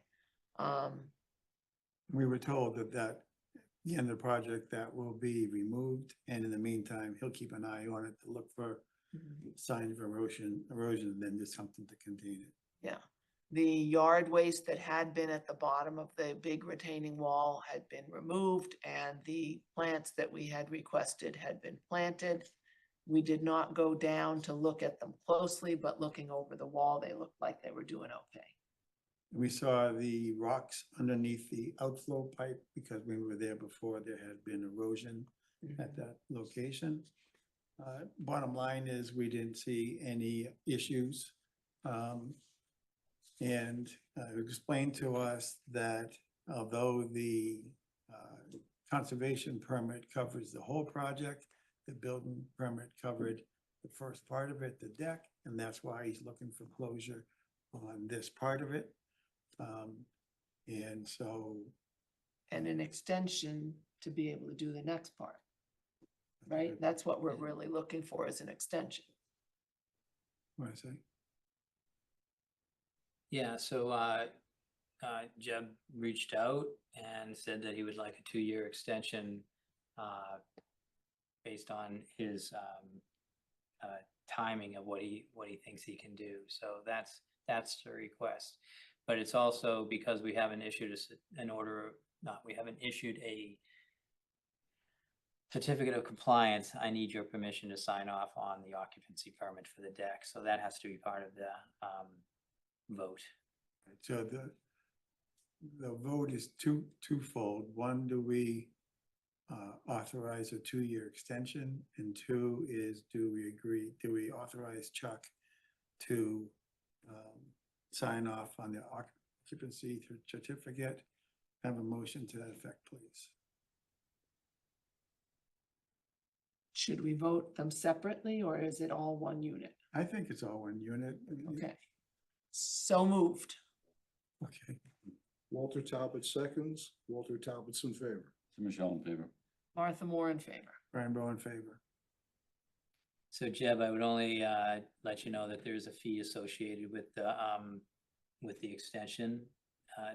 It's $50, so you can just get that check to town hall, and I'll work on the paperwork next week and get it to you, and I'll sign off tomorrow. Okay. Do you need the physical permit paper or not? An extension is, usually extension is like an email request by the owner, and then we have paperwork ourselves from DEP to fill out. Okay, perfect. Thank you. Okay, you all set, Jeb? Thanks. All right, take care. That was quick and easy for you. Just took a while to get here. Yeah, unfortunately, I've been here for the whole thing, but Yeah. it's been good. It's been good to understand everything else going on. So thank you very much, guys. Take care. Okay, good night. Okay, this is the point where I planned on doing another reminder, another appeal, that we're looking for additional members. I think instead I will steal that time and let Martha tell the commission about the planned field trip on May 26th. Mhm. Yeah, last spring, we did a field trip for the fifth graders from Barrows School. They walked over from Barrows and spent the morning at Millette Psalms Morgan. Brian and I and two, town school staff members and also some, high school AP environmental science students ran a program for the fifth graders at Millette Psalms Morgan. They've asked us to do it again, and it's May 26th. And basically similar format to last year. I have requested and received a permit to put a porta potty on site. And it'll be there for a week, so it'll be there from the Friday before Memorial Day weekend through the Friday after Memorial Day weekend. Public will get a little bit of use out of that, as well as the school children will have a nearby resource for the day. And yeah, we will be teaching them about the constructed wetland that is the extra flood storage for the Aberjona River Basin, doing some tree identification and some understanding about the importance of wetlands for filtering water and cleaning the water that goes downstream. I would like to, in my usual understated way, say that my part of the program was the most popular. That would not be true. In fact, it was Martha's filtration thing where they got to get some water, see what was in it. And this takes a few hours, and then they walk back to Barrows in time for lunch. No, they eat lunch there on the hill. I thought it was a snack. They ate something. Yeah. Nobody passed out, so they ate enough. Anyway, so this would be our second time doing it and hopefully be as successful as the first time. Mhm. Okay. Yeah, and it's not closed to the general public. If people are still there walking their dogs, that, you know, they are not prevented from I'm gonna, doing so. unless you agree, I'm gonna come down for a cameo here and work my way into the discussion, because I would like it if you let them or somehow work into the conversation how important the stones are that are between the ponds and how they shouldn't be moved, stacked, or bridges made out of those. You know, you can talk about skipping stones also. I don't think that's a big deal, but I think when kids are moving the stones, we're losing some filtration. So give us a second to discuss.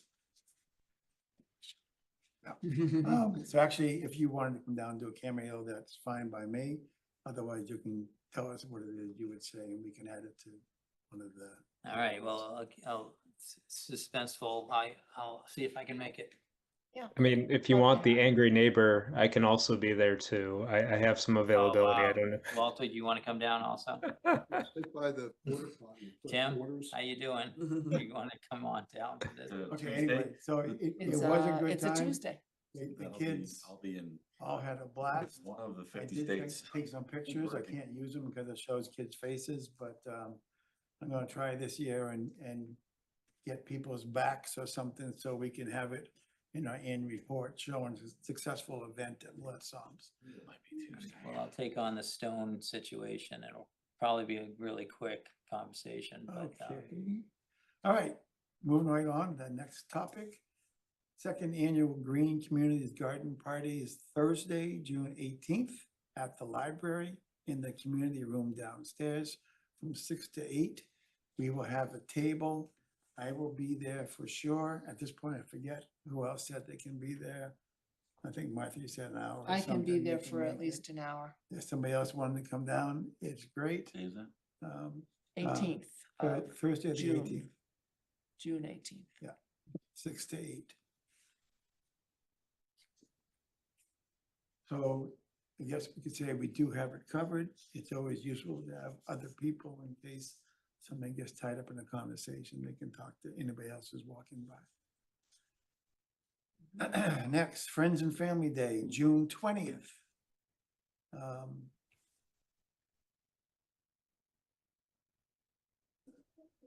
Do we know what hours that is yet? It's Is- usually like 10 to 2. Like or 10 to something. 3, I think, right? So this is at the Birch Meadow Fields, I guess you would call it, kind of across from the YMCA. As a town entity, we will have a tent provided by the town, set up by the town, anchored by the town. anchored to the town. Sure, just any preposition you want to use is fine. They typically put us in the area of other like-minded entities, although not always. Last year, we were next to the Guitar School of Rock or some such thing, which had its downsides, but anyway. So we are looking for people to help support that. I am not volunteering for the duration this year. I know you're not supposed to point out the negative, but I'm not going to be there for the whole day. So if anybody could check your schedules and find a way you could be there to cover at least part of that time, that would be extremely helpful. Otherwise, we'll have to try and coerce Chuck to be there and talk about stones. I can be there for part of the day, but I also will be at another tent the same day, so I can't do the whole day. Okay. So. Sorry. She's cheating on us, basically. Okay, so we have another meeting before we get there, obviously, so please give it some thought in the meantime. It will come up again next time, and we need to have a solution to recover the table/tent for the bridge. Maybe like a 2-hour, everyone can go for 2 hours. Does that work? I think that And- would be great if people can do it. And then it's also good to have something there to attract people to talk about, like we have things, but I mean, so one year I did a wetland in a jar. I was going to do a solar oven that it turned into a big health department request, and I didn't want to do that after that. But if someone can think of something to create this environmental thought process, it would be good. And usually we have all our literature out and pamphlets and We coloring should have pages and a like newly printed map of the town. newly printed map. I We think try to that- sign up volunteers It gets damaged every time with rain or and, whatever. so you know, that's hopefully, why. when is it? It's in June? Mhm. June 20th. Yeah, June 20. yeah. So Okay. All right, okay. we'll talk about it again on our next meeting, but Yes, we will. see if your schedule's free. Or if you can make a couple hours free. You know, people have lives. That's the problem. Okay, next one is the conservation staff meeting, coordination meeting with DPW. Chuck, care to speak to that? Yeah, we're having conversations more often than just our staff meetings, just making sure things are working and at the last staff meeting, I think I said it was canceled on that day. We had to go out into where did we go? We went out to Bear Meadow to see some sites that need to be painted. So there's the handicap painted parking spots We reviewed that. So I think it's still working out. They haven't told me about any upcoming projects. And usually these things happen so quickly that I only hear about them afterwards, but it's still a good plan and it's working out, but nothing to report other than that it's working fine. Speaking of the handicap spot painting, you saw my pictures of the one at Grove Street. You agree that doesn't need anything urgently with that? I'm gonna put it on the list. If they want to do it, then they're gonna do it. Yeah. I mean, it's still visible, so I don't know how. I think Pearl Street and Mater Cabin are the big the two, must and there's be, yeah. there's one somewhere else that I don't know where it's at.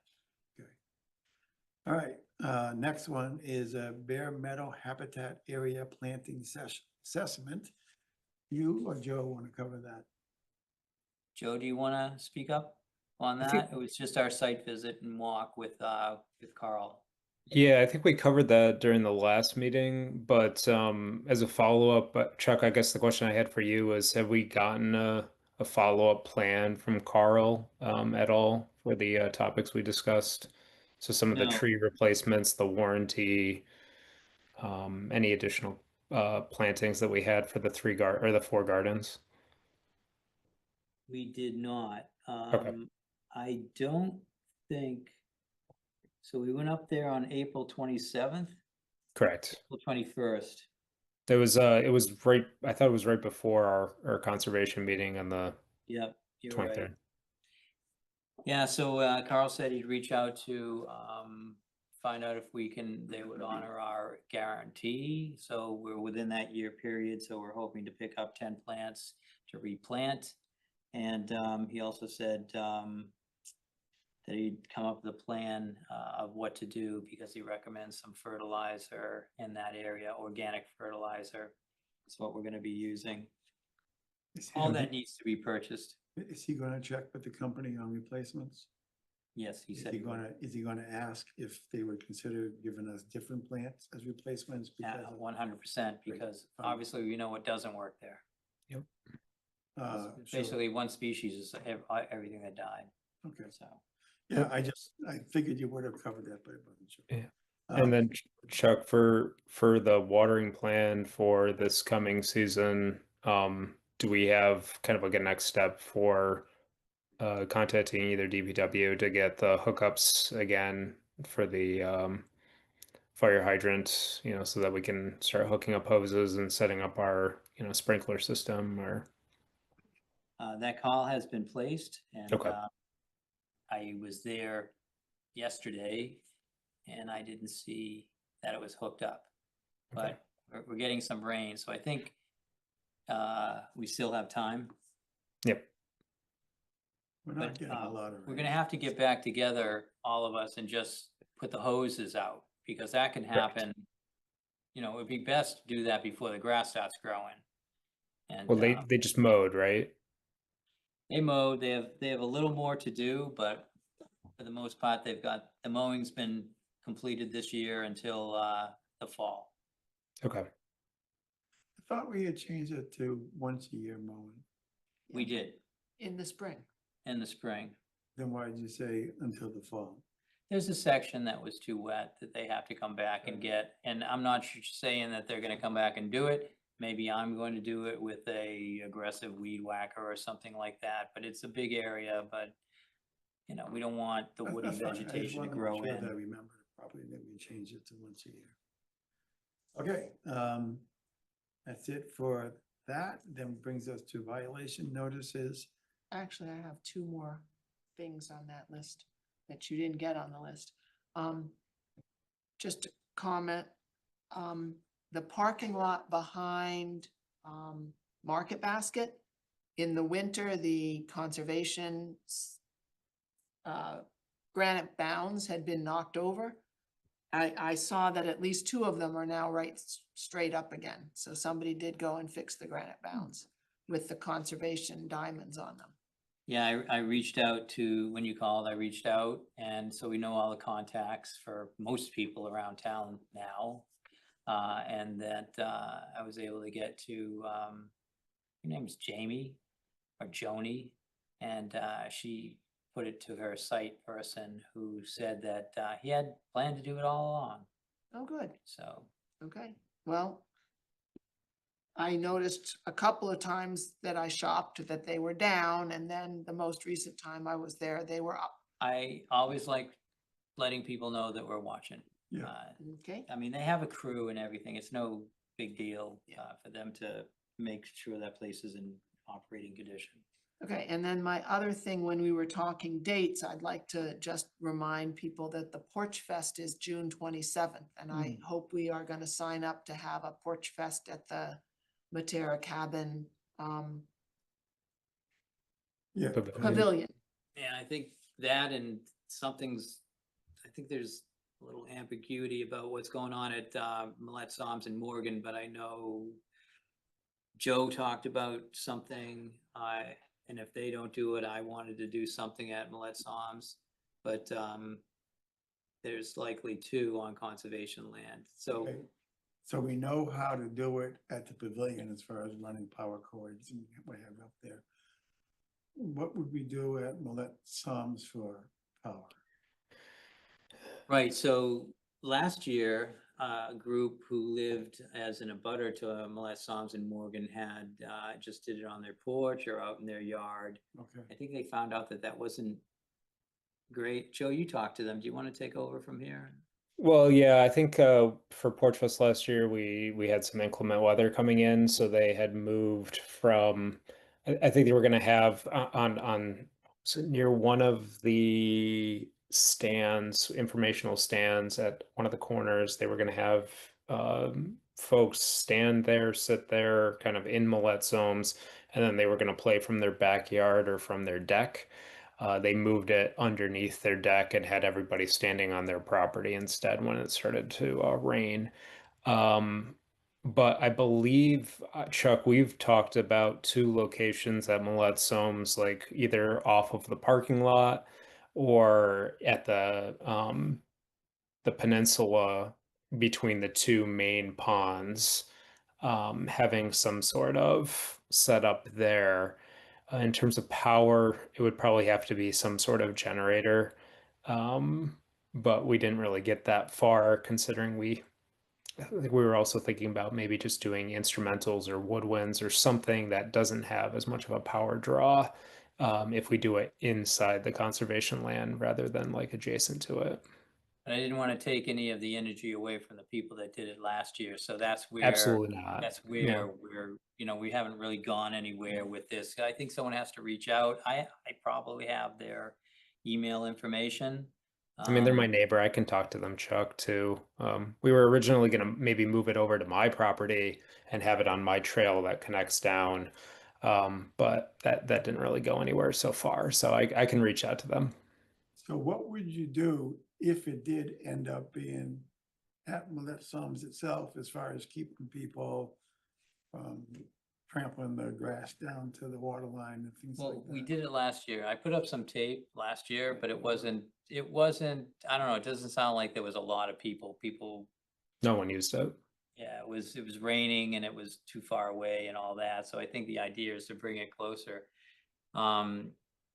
So there is a path at Joe's house that goes straight into Millette Soms and Morgan. As long as they're on the path, I don't think there's a problem. No, that would be fine. I just Yeah. didn't know if it was going to end up being down on the property itself. So, okay. Yeah. I wanted to add some thought to that. I will say, when we had it at the pavilion, I think Chuck and I were the only ones who were there running it. We had droves of people. There was a mosh pit. It was great. It was raining. We got but still. lucky. We got 3 bands that wanted to be there. Yeah, So it was a longer time than other people got. and actually one of them had a tremendous following. They came from states away. URI, was it URI? It was Rensselaer, I don't know, it was one of I those don't know either, but engineering they came from a schools. long way away with all different plates in the parking lot, so.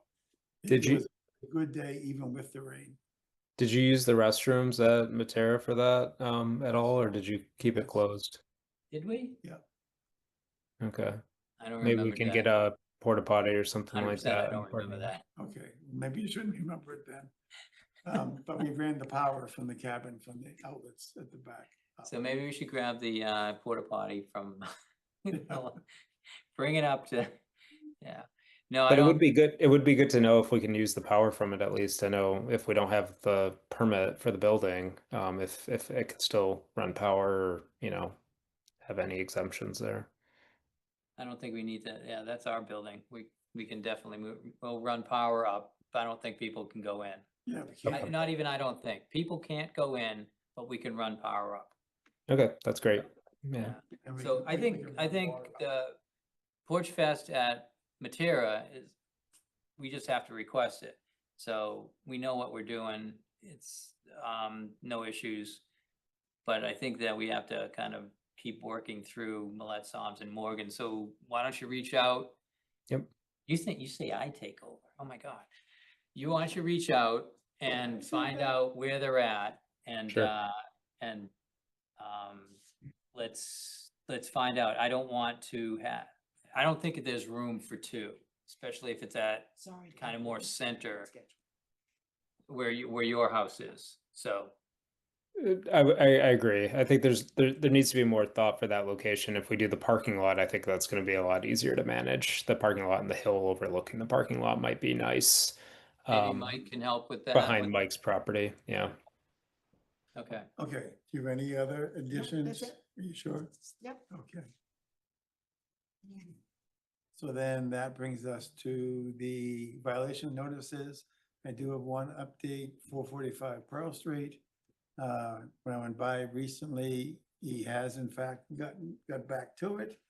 Both sides are now shaped, they're covered with a matting, a netting. There's some sprouts planted at the bottom of the ravine by the channel on the northern side.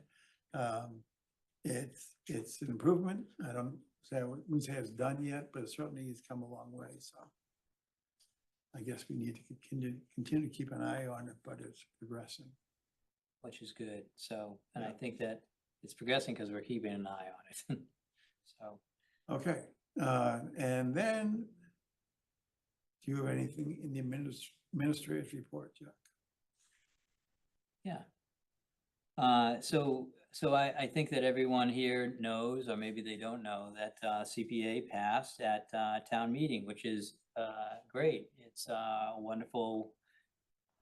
CPA is wonderful. It's hard to start up, but once it's in place, everyone's going to realize that it's really helpful and it's really good. So, like I said, it funds out of 4 buckets and housing, conservation, recreation, and historical. So it's these things will have places to go for funding for some of their projects, and we'll notice that more things are happening around town. But before we get too excited, there is a second step. So that vote at town meeting only was allowing it to go on the ballot, where the residents of Reading will make the final decision. And so that will be happening this November. Is that true? This November. And we should do whatever we can to, mention it, talk about it at all of our events, and make sure that everyone understands that it's a good way to keep the town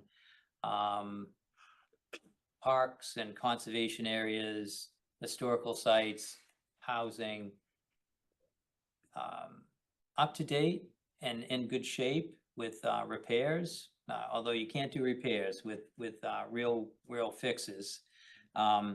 And have the town contribute some, but also to have the state also contribute a portion, which no longer is 1-for-1. It's more like 27%, something like that. So it's really good. I know a lot of people on this committee was very excited about it when it came up again. As I understand it, it only lost by a little bit the first time it went to town meeting, so it was inevitable that it would run into It a only success. lost a little bit when it went to the ballot.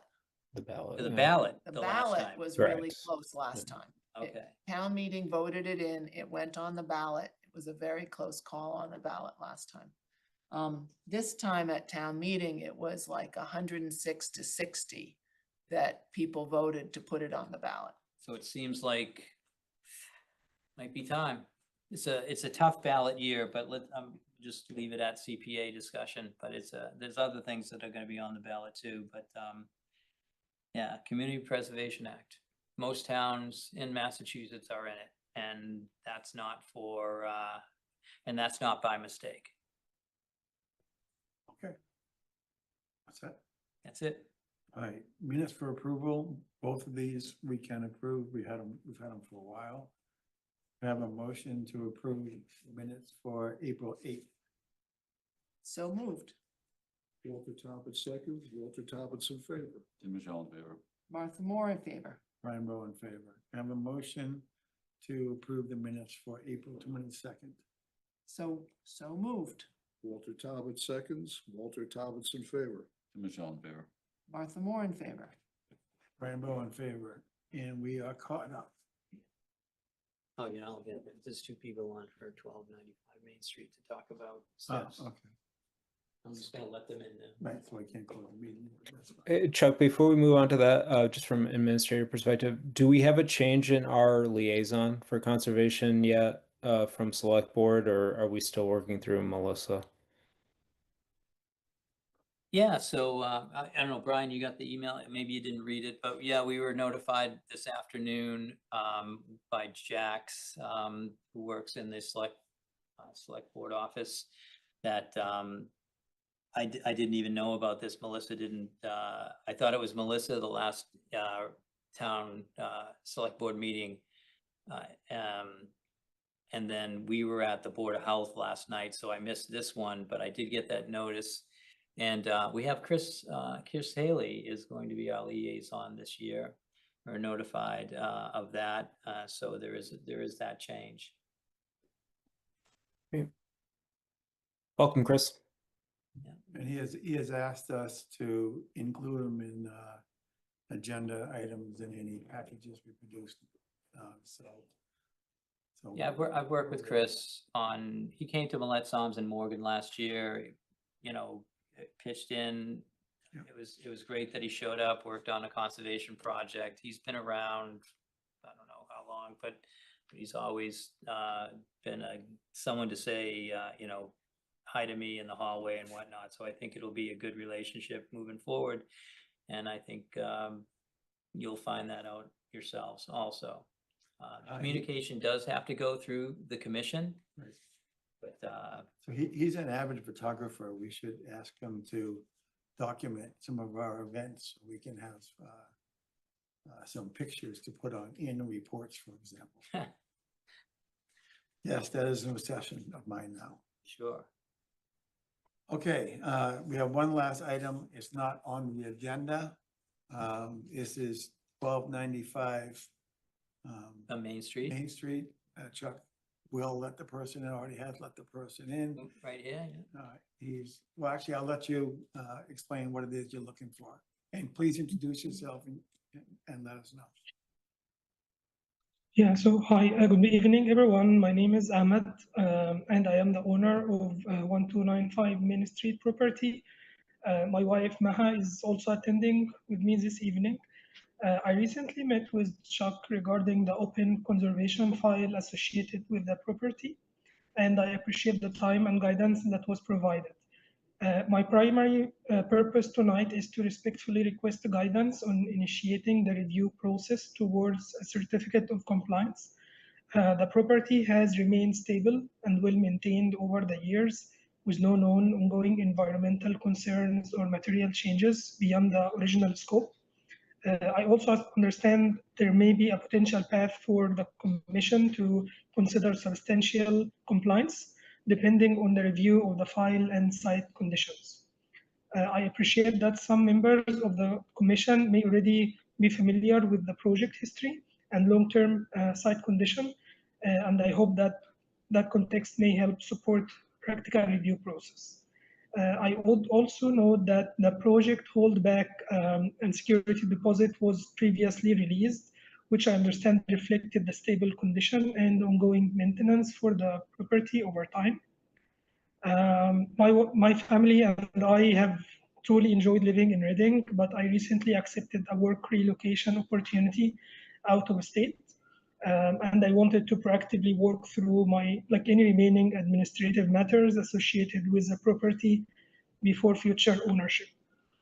So I would greatly appreciate the Commission's guidance regarding next steps and whether the review could be initiated in the near term. Thank you for your time and consideration. Sure, it's good to know. Sorry to see you leaving town in the state. I'm gonna let Chuck has he already walked you through the process? I'll walk the commission through it. So Ahmed is going to sell his house. This is the one that is tucked within our 35-foot zone. Lot And also A. has Lot A Main Street, and also has the vernal pool. So they came down to town hall and they're in this process of moving through selling it. And one of the questions came up, should we try for our certificate of compliance? And some people do and some people don't. I mean, they've been sold with a certificate of compliance not issued and with them being issued.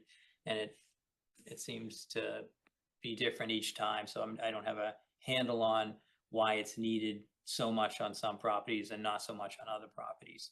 But this all gets down to the fact that we want to think about this tonight as if we were going to move forward with a certificate of compliance. So this project, the plants have been in the ground for 3 years.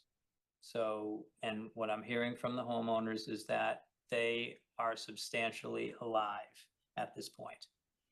And they've taken great care to make sure that they've been watered and it's all working out. So there's a couple of steps for the certificate of compliance. We need a Form 8A, no problem. That's a pretty easy form. We need a letter from an engineer. The engineer that did this project was, was it Giovanni? Oh, no, it was Giovanni. Giovanni Federa. And Is it Fedora? we would, what did I say? No, I said Fedora, not Federa. Okay, and we need an engineer, could be anyone, but Giovanni knows the site, to review the order of conditions and write a substantial compliance letter that states that everything's in substantial compliance with the order of conditions. Although they did have a small shed approved that's on the property and the location that was approved. So that's the only thing that's on the property that we didn't have in the order of conditions. And then an as-built plan. So I believe tonight Ahmed and Maha are asking for us to waive some of those needed material.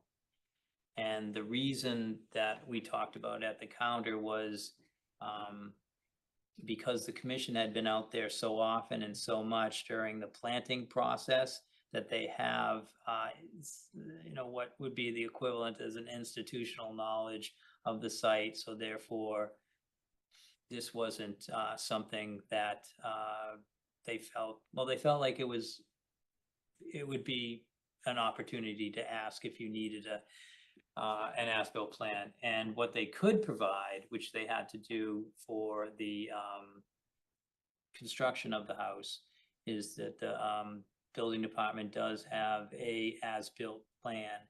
It's just not as detailed as the one we usually look at. So, did that, Ahmed, did I state that for you correctly? Is there anything that you would like to add? Yes, Chuck, you said it perfectly well. Thank you for that. Any thoughts? I agree that we were out there a lot. What you ask on the surface makes sense to me. I don't have any strong grounds for disagreeing with that. When we talked to you and your wife many times, certainly was apparent that you intended to do the right thing. And so I would think if we went out and did a review without requiring a detailed as-built plan, I think that would be sufficient, in my opinion. I'm a little worried about setting precedent of not requiring an as-built plan. So I guess my question is there a hardship that is the reason that you don't want to bring a current as-built plan to the certificate of compliance? Yeah, so my understanding is that the property has remained stable and well maintained over time with no environmental concerns or material deviation. So from original scope, I also understand the project history relatively well known. So moving to, like, I have a relocation timeline, so I'm just moving out. I just wanted to make sure that all liabilities on the new owner is well explained. So if we could get the certificate of compliance before moving, I think that would be helpful just to make sure everything is okay with the property. Okay, so the issue is one of time, that you don't have enough time to get an engineer to make a new as-built plan in time for us to do the certificate of compliance before you move. Correct. Okay.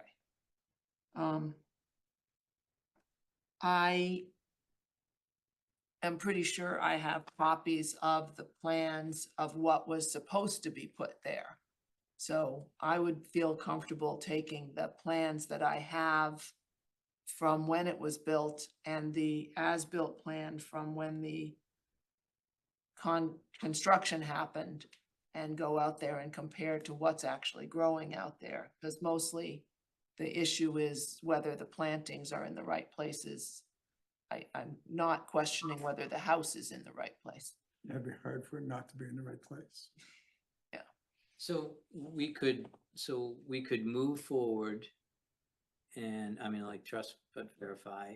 We could move forward, and if there are inconsistencies on the site, we would probably not want to move forward with issuing, and we would ask for an as-built plan. Does that make sense? So that would imply that we would get out there soon, very soon, to do that. You know, so from what I heard, Ahmed is already going, traveling back and forth to his new job. And they're just waiting for the school year to end. So there's that kind of time. Okay. So either way, yeah, that makes sense, because that way, we're doing what we can to support you in your move, and yet we're still holding some kind of a tether in case there is an issue that we can say, for this reason, we can't go through with the original plan.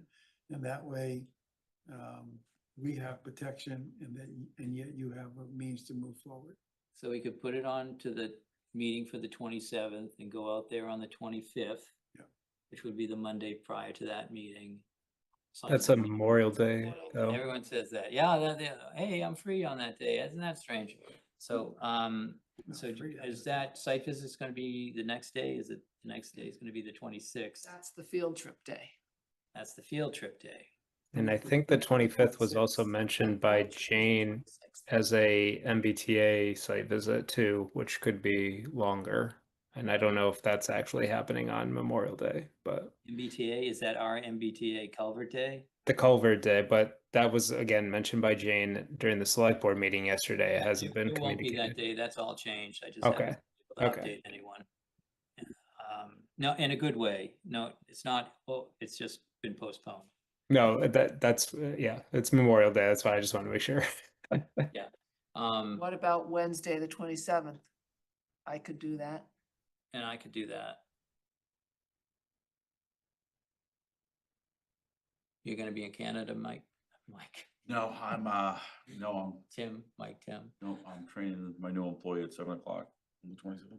Oh, really? So I have something at 10 that I can't move. Other than that, I'm open. So if we There's did, likely to be a couple of things. Likely to be a couple of things. Hello, everyone. Can you hear me? Yes. You can. Hi, how are you? Thank you so much for your support. I really appreciate it. And that made me more emotional that I'm leaving Reading. You're so nice and thank you for everything. Just have a request if we can have it before the Memorial Day, as the 27th, we are going to travel to find some houses in Texas where we are going to move. So I'm not going to be on site. So I really appreciate if we can make it before Memorial Day. I really want to see you, Chuck and Martha, Brian. So I wish I can be here to see you. I'm not sure if that can be feasible. I mean, I can do it before 27th. Obviously, you guys have more scheduling issues than I do, but I could do it Tuesday, Wednesday, Thursday of next week. Including Tuesday, the 19th. Just not first thing, but say 10:30 on. Um, Certainly Wednesday, Thursday, first thing I can do. Yeah. Perfect. I would just as soon do it Wednesday morning. So Wednesday, the 20th, I could do Wednesday, the 20th. would that work for you? I'll find out. Okay. And you, it always depends on. I know it doesn't work. Delaware for my daughter's graduation. Yeah, that too, okay. Yeah. So It doesn't So work for you? It would only be, maybe only you two and maybe Rick. others. Does Maybe Rick Tuesday, will the go. 19th at 10:30 work for you? And do you want to be there?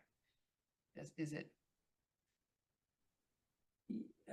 I think, yeah, so, I'm gonna put my commissioner hat on instead of my administrator hat on.